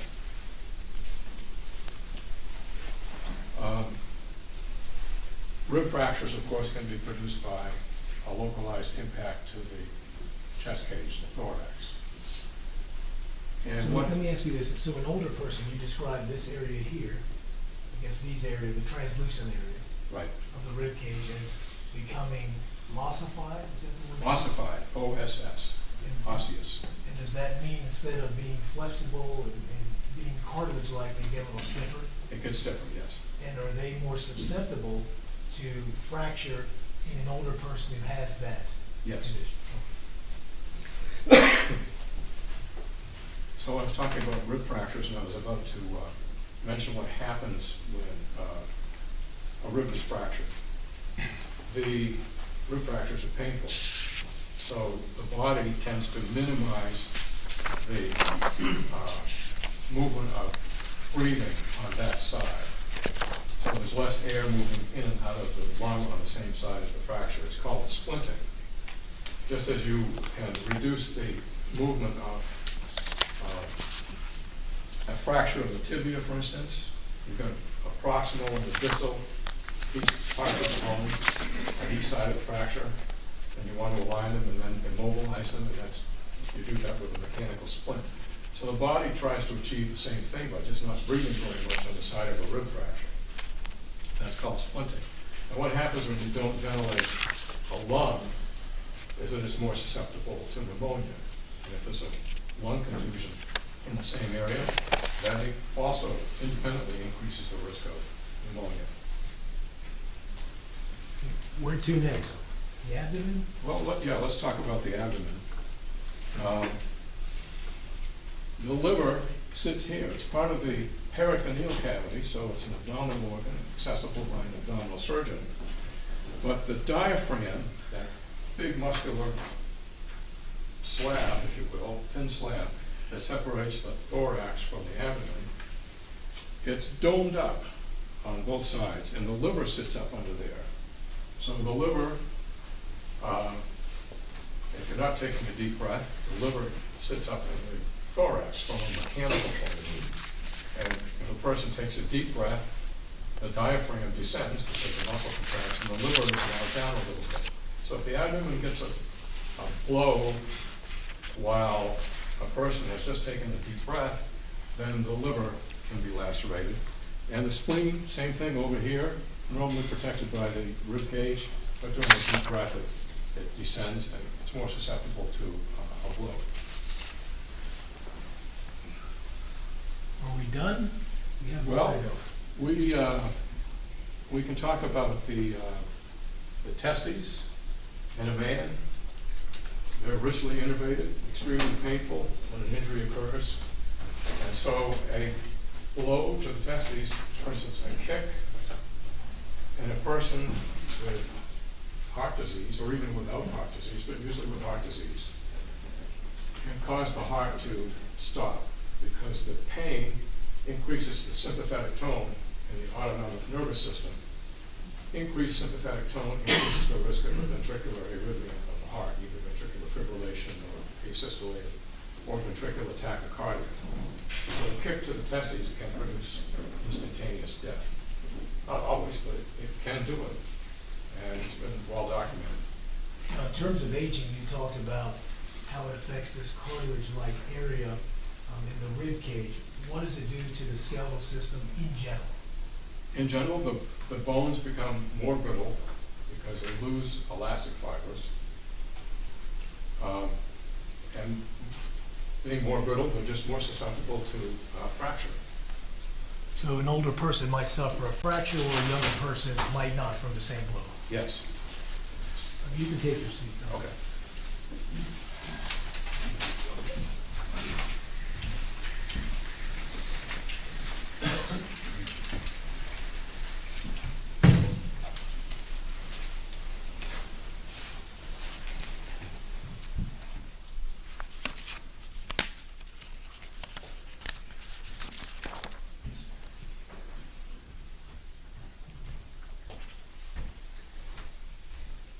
Go ahead, Mr. All right, let's talk about the anatomy of a fist, okay?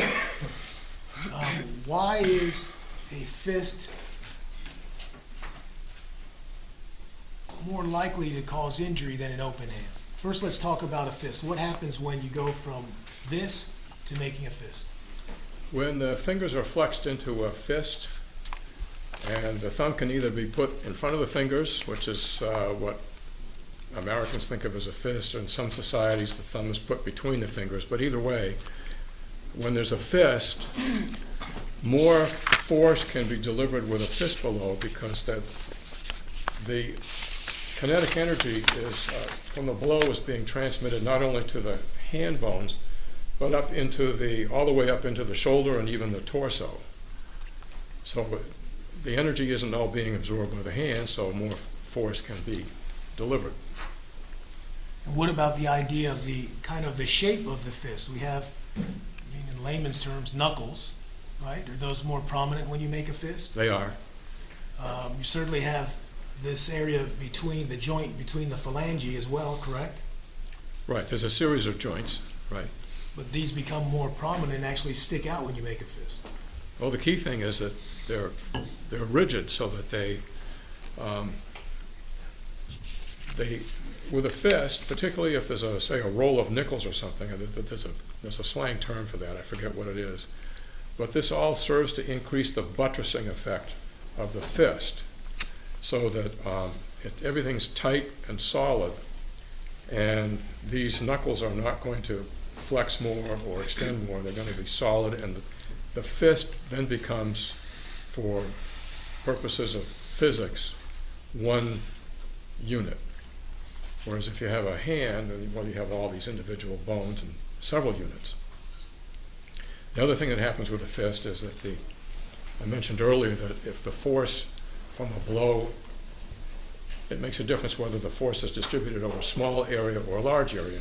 A fist delivers the blow over a smaller area than an open hand would.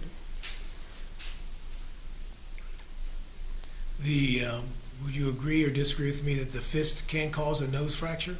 Yes, Can a fist cause a tooth fracture? yes, Can a fist fracture the squamous part of the skull? the squamous part of the temporal bone that I talked about, yes, that's the thin part with sufficient force, yes. Okay. What about a brain contusion?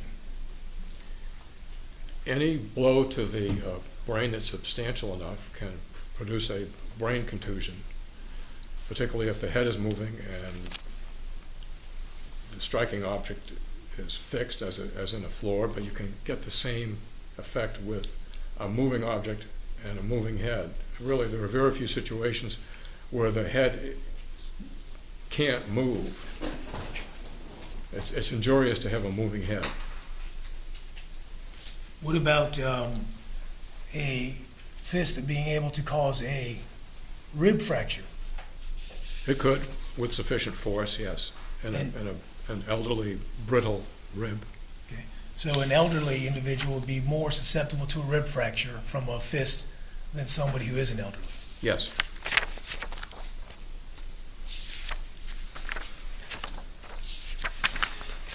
Now, certainly in your career, you're familiar with a one-punch homicide. yes. What does that mean? That's when death is inflicted by one blow delivered by a fist. And I mentioned a couple situations when I was handling the skeleton. One is the blow to the side of the neck, causing a transient dislocation of the craniocervical junction and laceration of the vertebral arteries or branches of the vertebral arteries and a subarachnoid hemorrhage. That was described in a publication by Dr. Kontostavlos back in the late 80s. And it was called a Kontostavlos lesion for years after that. You want to approach?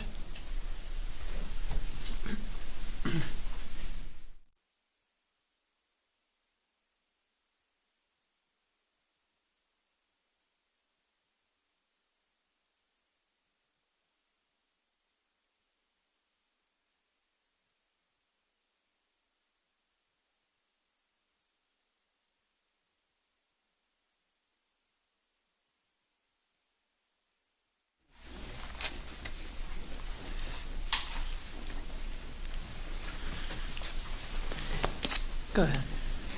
Doctor, certainly based on your years of education, your training in the field of pathology, your work in the field of pathology, you're familiar with that phenomenon of a one-punch homicide.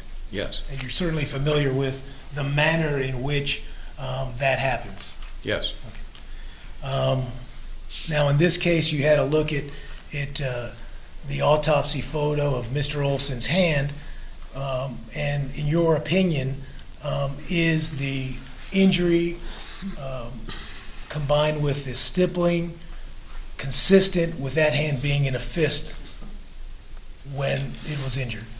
yes. May I have a moment? You may.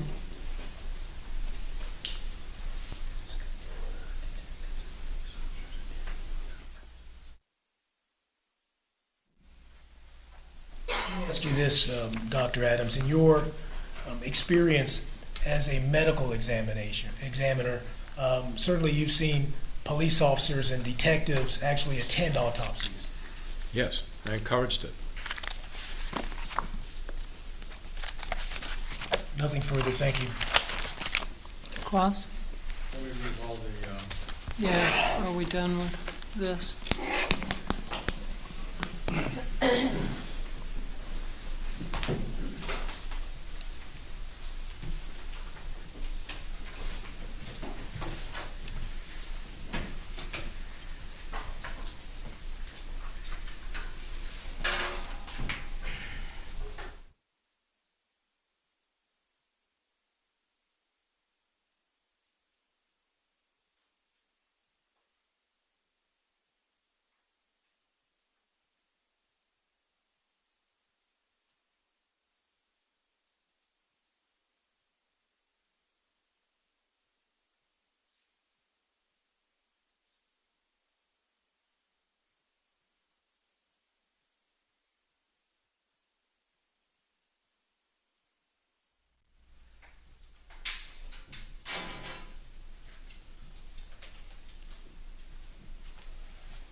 Good afternoon. Good afternoon.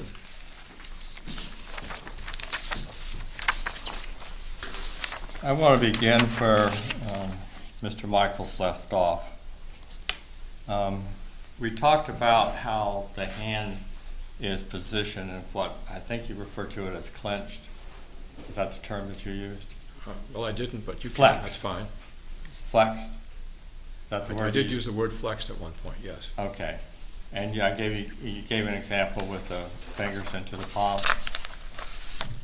One was the fingers wrapped, the thumb wrapped around the fingers, and one was the thumb between two fingers. Okay. Now, you can use me as an example when our hands are just hanging loose. Are our hands straight out like this, or is it natural that they are curved? I didn't understand the question. Sure. When your hands are just naturally by your side, you're not moving at all. You see the position of my hands? Yes, All right. Is that just, as we're walking along, that's just the way our hands hang, right? right, that's a neutral position, Okay. I was looking for the term. right. So a neutral position is, that's why Lego figures look like this, I guess. They're just that, they're like this, right? They're just hanging at. I don't know what you mean by a Lego Well, you figure. said this is the neutral position, right? When you said Lego, did you mean like the toy, the L-E-G-O? Yeah, that one, that's where their hands look. Oh, okay, that's lost on me. No, okay, all right. But the hands are in a neutral position. They're not straight out, right? Right, that's And extended. they're not flexed or clutched, right, right? right. They're in a neutral position, so just kind of halfway in between. Right, okay. Right. Now, you would agree that when we looked at the photograph of Mr. Olson's right hand, that the hand in a neutral position would also place the fingers out of the cone of stippling that impregnated his back of his hand and his, is this the ulnar area that you called? of That's the wrist? radial side. Radial side, right? So if the hands are in a natural position, the fingers would also be out of the cone, correct? Well, I wouldn't quite agree with that because in the photograph where I pointed out that the position of the lens and the position of the muscle were almost the same, you could see the proximal phalanx of the four fingers. They were in view. That was a neutral position. Things tend to assume a neutral position after death, even though there's rigor mortis. So that photograph was a neutral position and there was no stippling on the skin. All right, so I'm going to use my right hand here, right? And you know that the path was front to back, left to right, right? For the wound path through the torso. Right, and we have Not very much left to right, pretty much Yeah. front to back. okay. But as we move, then this is not going to be exposed, correct? As you move what? If you have, everything's dynamic, right? When you're shot, it's a stationary, almost like a picture, right? But if our position can be anywhere before we're shot, so if it's a little bit front to back, a little bit left to right, if the hand is in the neutral position, as you say, then the fingers are not going to be in a position to have the stippling, correct? Well, the way you have your hand positioned, it's a neutral position for the fingers, but they would be exposed to gunpowder. The gunpowder is from here to here, correct? In the photograph, right. Okay, and there's nothing on the fingers. So Right. something was either shielding those fingers, or they were flexed so that the fingers were not subjected to the gunpowder. And they could be flexed in the neutral position, could they not? Well, that's an oxymoron. They're either flexed, extended, or they're in a neutral position. They can't be both at once. All right, so let's talk about in a neutral position. It's also consistent with being in a neutral position, is it not? What is? When the person was shot and the stippling that we see is also consistent with the hand being in a neutral position, is it not? The only way to make it into a neutral position is to have the hand bent so far this way that the fingers are not exposed, and then the wound path across the wrist would then be angled. So it doesn't work. the wound path is approximately right here, correct? Yes, Okay. And so we have the straight line, right? So we have this that bends, right? yes, Right? So if this is flexing and it's here, here, here, it could be like that and still have the straight path, correct? that wound on the wrist was actually a little bit at the base of the thumb, so it's, if you bend the wrist, the wound path, that wound, the area where the bullet went, is going to move a little bit. So again, it doesn't work.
Page 1115.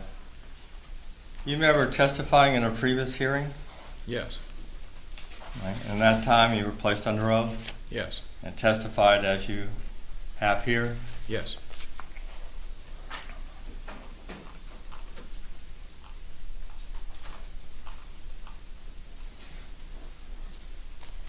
Your Honor, can you ask the prosecutor to give me a line, please, on that page? Page 1115, line 17 through 25, page 1116.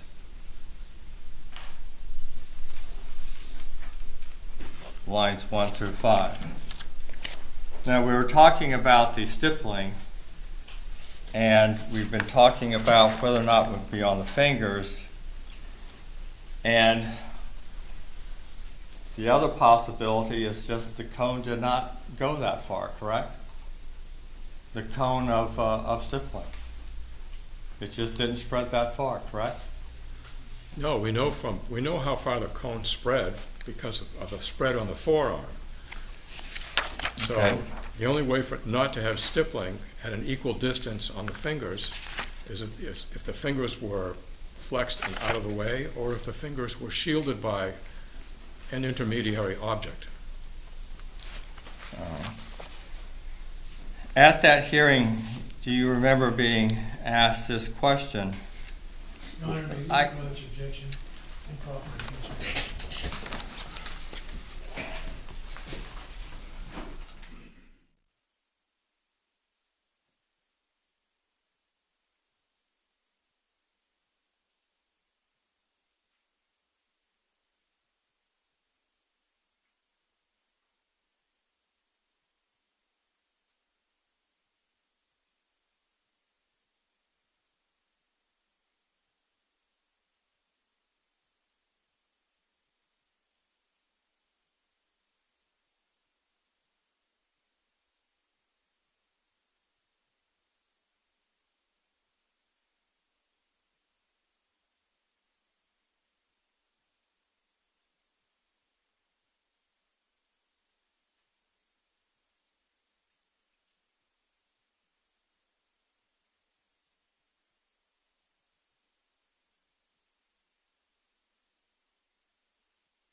You remember testifying at a previous hearing?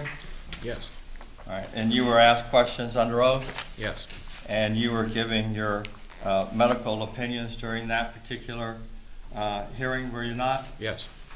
And it's important, wouldn't you agree that that you provide accurate information to the jury? Sure.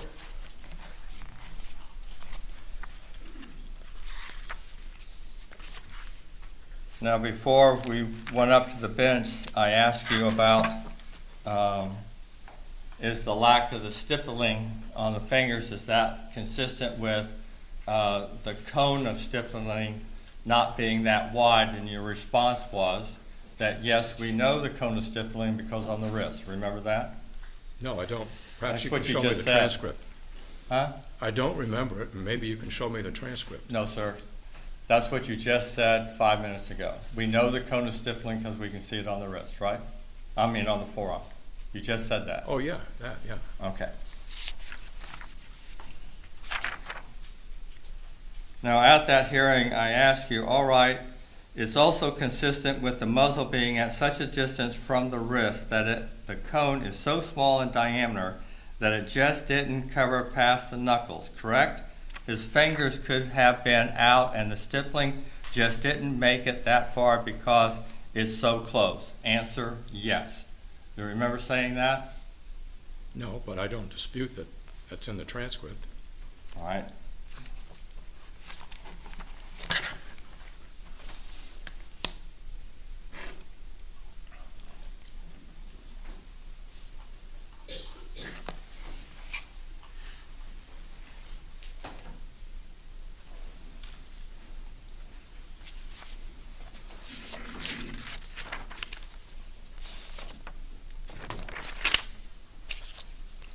Mr. Michaels went through a series of questions regarding the vulnerability of certain parts of the human anatomy, including the head area and the torso area. So I'd like to go through those with you, all right? Sure. Okay. I'm going to use very layman terms. You can use the medical terms to put it in what I'm talking about, okay? Sure. All right. Now, I'm going to go through the injuries that you talked about, and I'm just going to bullet them out first, okay?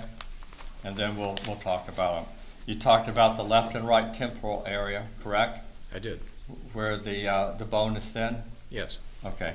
You also talked about the orbital sockets of the eyes? Yes. Right. You also talked about the nasal cavity? Yes. And you talked about the cheeks where the muscles underneath the bone. Remember that testimony, that area right Yes. here? Okay. You also talked about the neck, not only the hitting in the side of the neck, and you used the skeleton to show how that can result in spinal fluid going where it's not supposed to be, right? I did talk about spinal fluid, but I didn't talk about spinal fluid going where it's not supposed to be. I talked about blood going into where Blood. spinal fluid is supposed to be. Very good. Thank you. All right. And then we talked about the jaw being broken. Yes. Okay.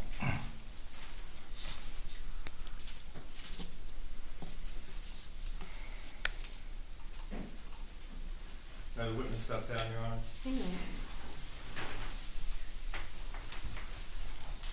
May I, Your Honor? You may. Thank you.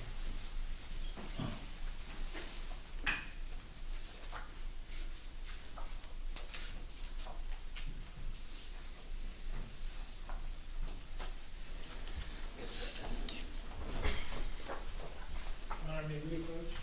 Yes. Object. Okay.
Okay.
Just a moment, Your Honor. You may.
Just have a moment, Your Honor.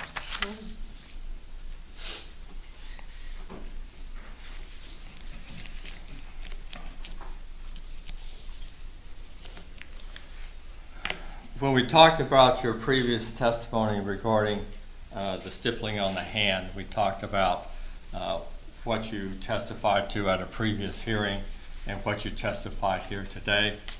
Let me just ask you one or two questions about that topic, okay? Sure. So And you know I asked you where to- we're going. And I asked you to look at the transcript so I can see the context and not just the isolated quote. Well, that, maybe your attorney would want to do that, I don't know.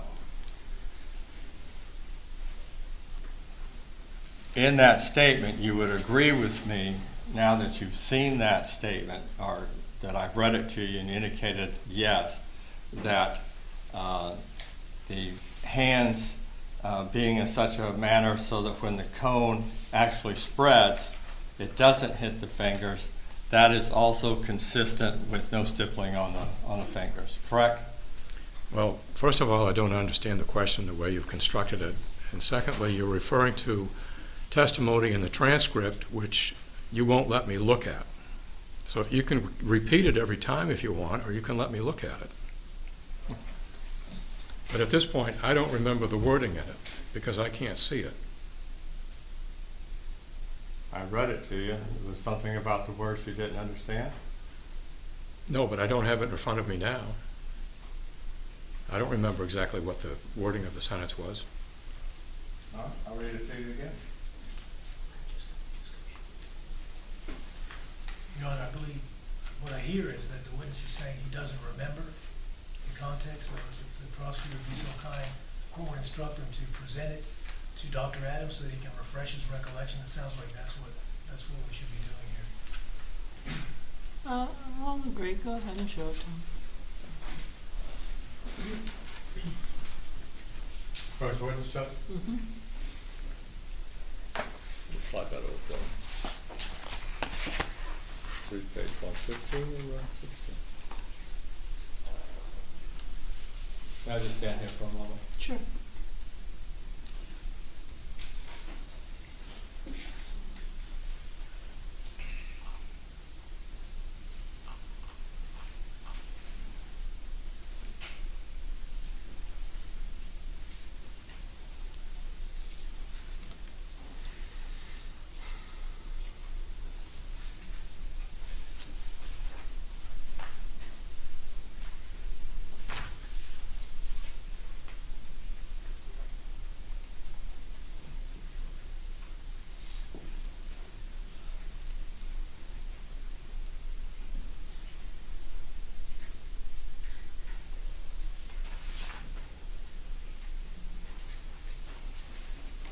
Well, it looks like I didn't understand the question as you asked it. It Your was Honor, I clear at object this to the, point. no, I object to the witnesses making any statement other than when I ask them.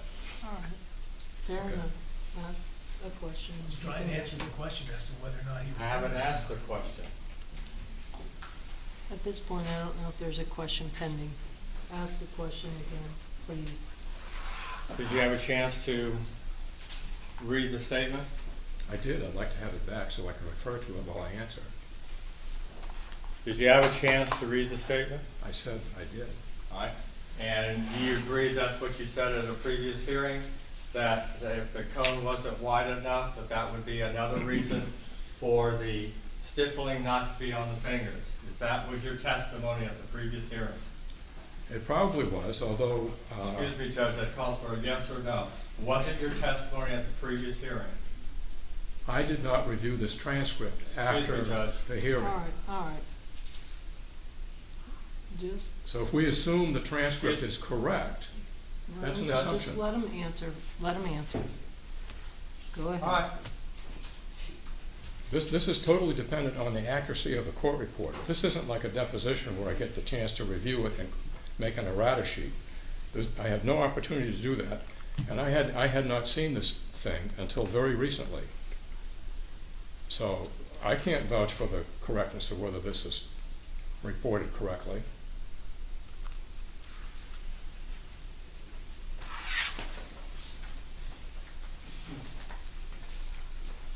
What's your hourly fee? $450, How much are you getting paid to be here today? same thing. $4.50, what, an hour? Yes. And how many hours have you been here today? I got here at noon. All right, so it's 4 o'clock, $1,600? Yeah, that sounds about right. $1,600 in your pocket today. How many hours have you spent on this case prior to coming into this courtroom? From the very inception, Yes, sir. I didn't look at the invoices, so I can't tell you. Right. Recently, just preparing for this trial, it's probably about 3 hours. All right. And since the inception of this trial, how much have you been paid? I don't know because, as I just said, I haven't looked at the invoices. I can't answer the question either for time or dollars. All right. At the previous hearing, you would agree you were there about 4 hours also? Sounds about right. And prior to that previous hearing, you also had an opportunity to review material and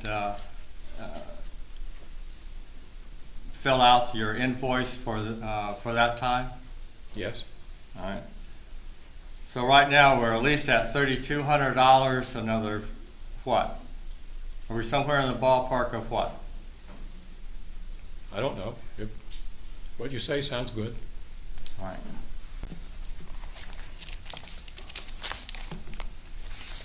And your testimony here today is, I don't believe what the court reporter wrote, therefore, court reporter must be wrong and not you. Is that your No. testimony? I didn't say that. I said I can't vouch for the accuracy.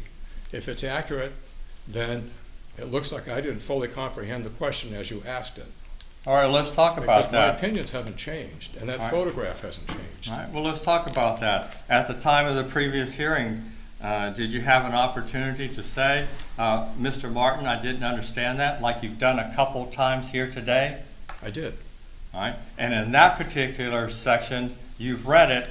Did you say, Mr. Martin, I don't understand that question? You I didn't didn't get- do that, did you? I don't think so, but I didn't get the chance to turn the page and see what was on the next page. Thank you, no further questions. Redirect? Thank you, Judge. May I approach the clerk? You may. Exhibit 60, please.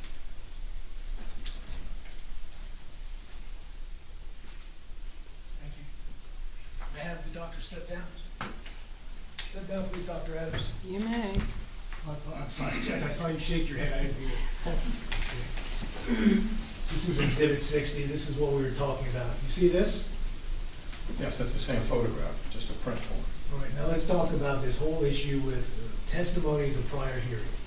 Why on this photo is it impossible that this stippling could have, the lack of stippling on the fingers was caused by having this hand closer to the barrel? What about the cone? What are we talking about here? Well, the cone I mentioned is the gunpowder flakes issuing out, and not a cylinder, but a cone. Is the farther from the muscle, the farther they disperse, the wider the dispersion. Let me interrupt you for a second. So the middle of the cone is where the bullet comes out of. Yes, so the So flying this- bullet is surrounded by flying pieces of gunpowder. So this injury right here is the bullet. Yes, that's the center of the cone, if you will. And we can see here that the stippling extends out this far on the forearm. And if you take that same distance over here, that measurement goes out to the second knuckle of the fingers. And if we had a muzzle that was closer, would we see the stippling out here? No, the stippling would be concentrated. Those stipples would be closer together, but not spread out so much. Just the same number, actually more, because the gunpowder that didn't hit the hand because it went beneath it, some of that in a concentrated cone would actually be on the wrist of the hand.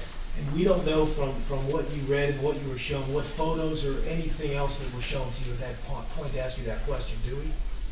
No, I couldn't tell from the transcript. But looking at this photo, what you're saying, is it within a degree of medical certainty? Yes. You can have your seat. More questions? Are you done? Yes, I'll allow it. I'm. When you answered the question at the previous hearing, was it also to a reasonable degree of medical certainty? Everything I said in that hearing was to a reasonable degree of certainty unless I specified otherwise. Thank you. Just based on that, Your Honor, I get the last. You do get the last word. Your witness. But again, in terms of the context of that statement, even whether the statement is accurate, that doesn't change your opinion today looking at the photo, No. does it? Thank you. May this witness be released? Yes, Your Honor. All right, thank you, Subject to Doctor. recall, but Thank you, Judge. Please go, if you should get called back, you have to come. Yes. Thank you. Your Honor, I don't know if you heard or not, I apologize, Mr. Escobar reminded me, I said subject to recall. Right, I did. I told him Thank you if so he much. gets called. Yeah.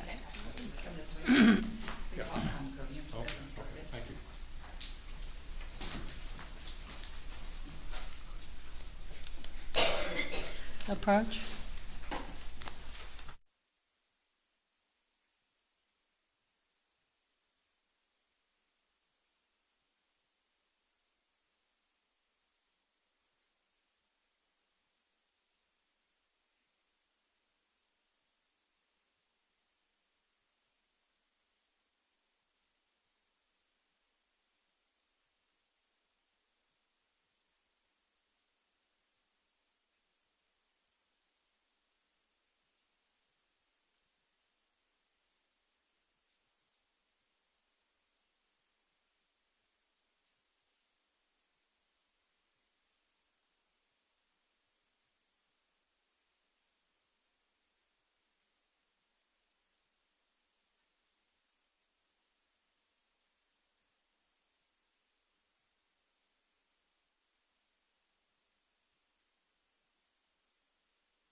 Ladies and gentlemen, obviously, the attorneys and myself still, we have things to talk about outside your presence.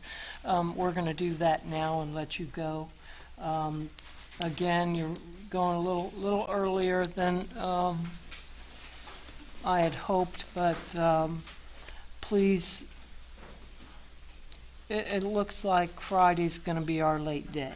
So if you can plan on that, looks like that's where we're going to be. And it's not because we're ending early today or any other day. It's just that's the way we've got witnesses scheduled and things set up.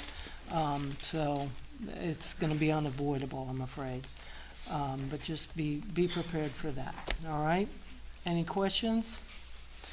All right, if you would, please remember my instructions during the recess. Don't do any independent research or don't discuss the facts of the case amongst yourselves or with anyone else. Don't watch the news. Thank you. I'll see you in the morning, 8:30, or whatever time you guys have to be here. Thanks.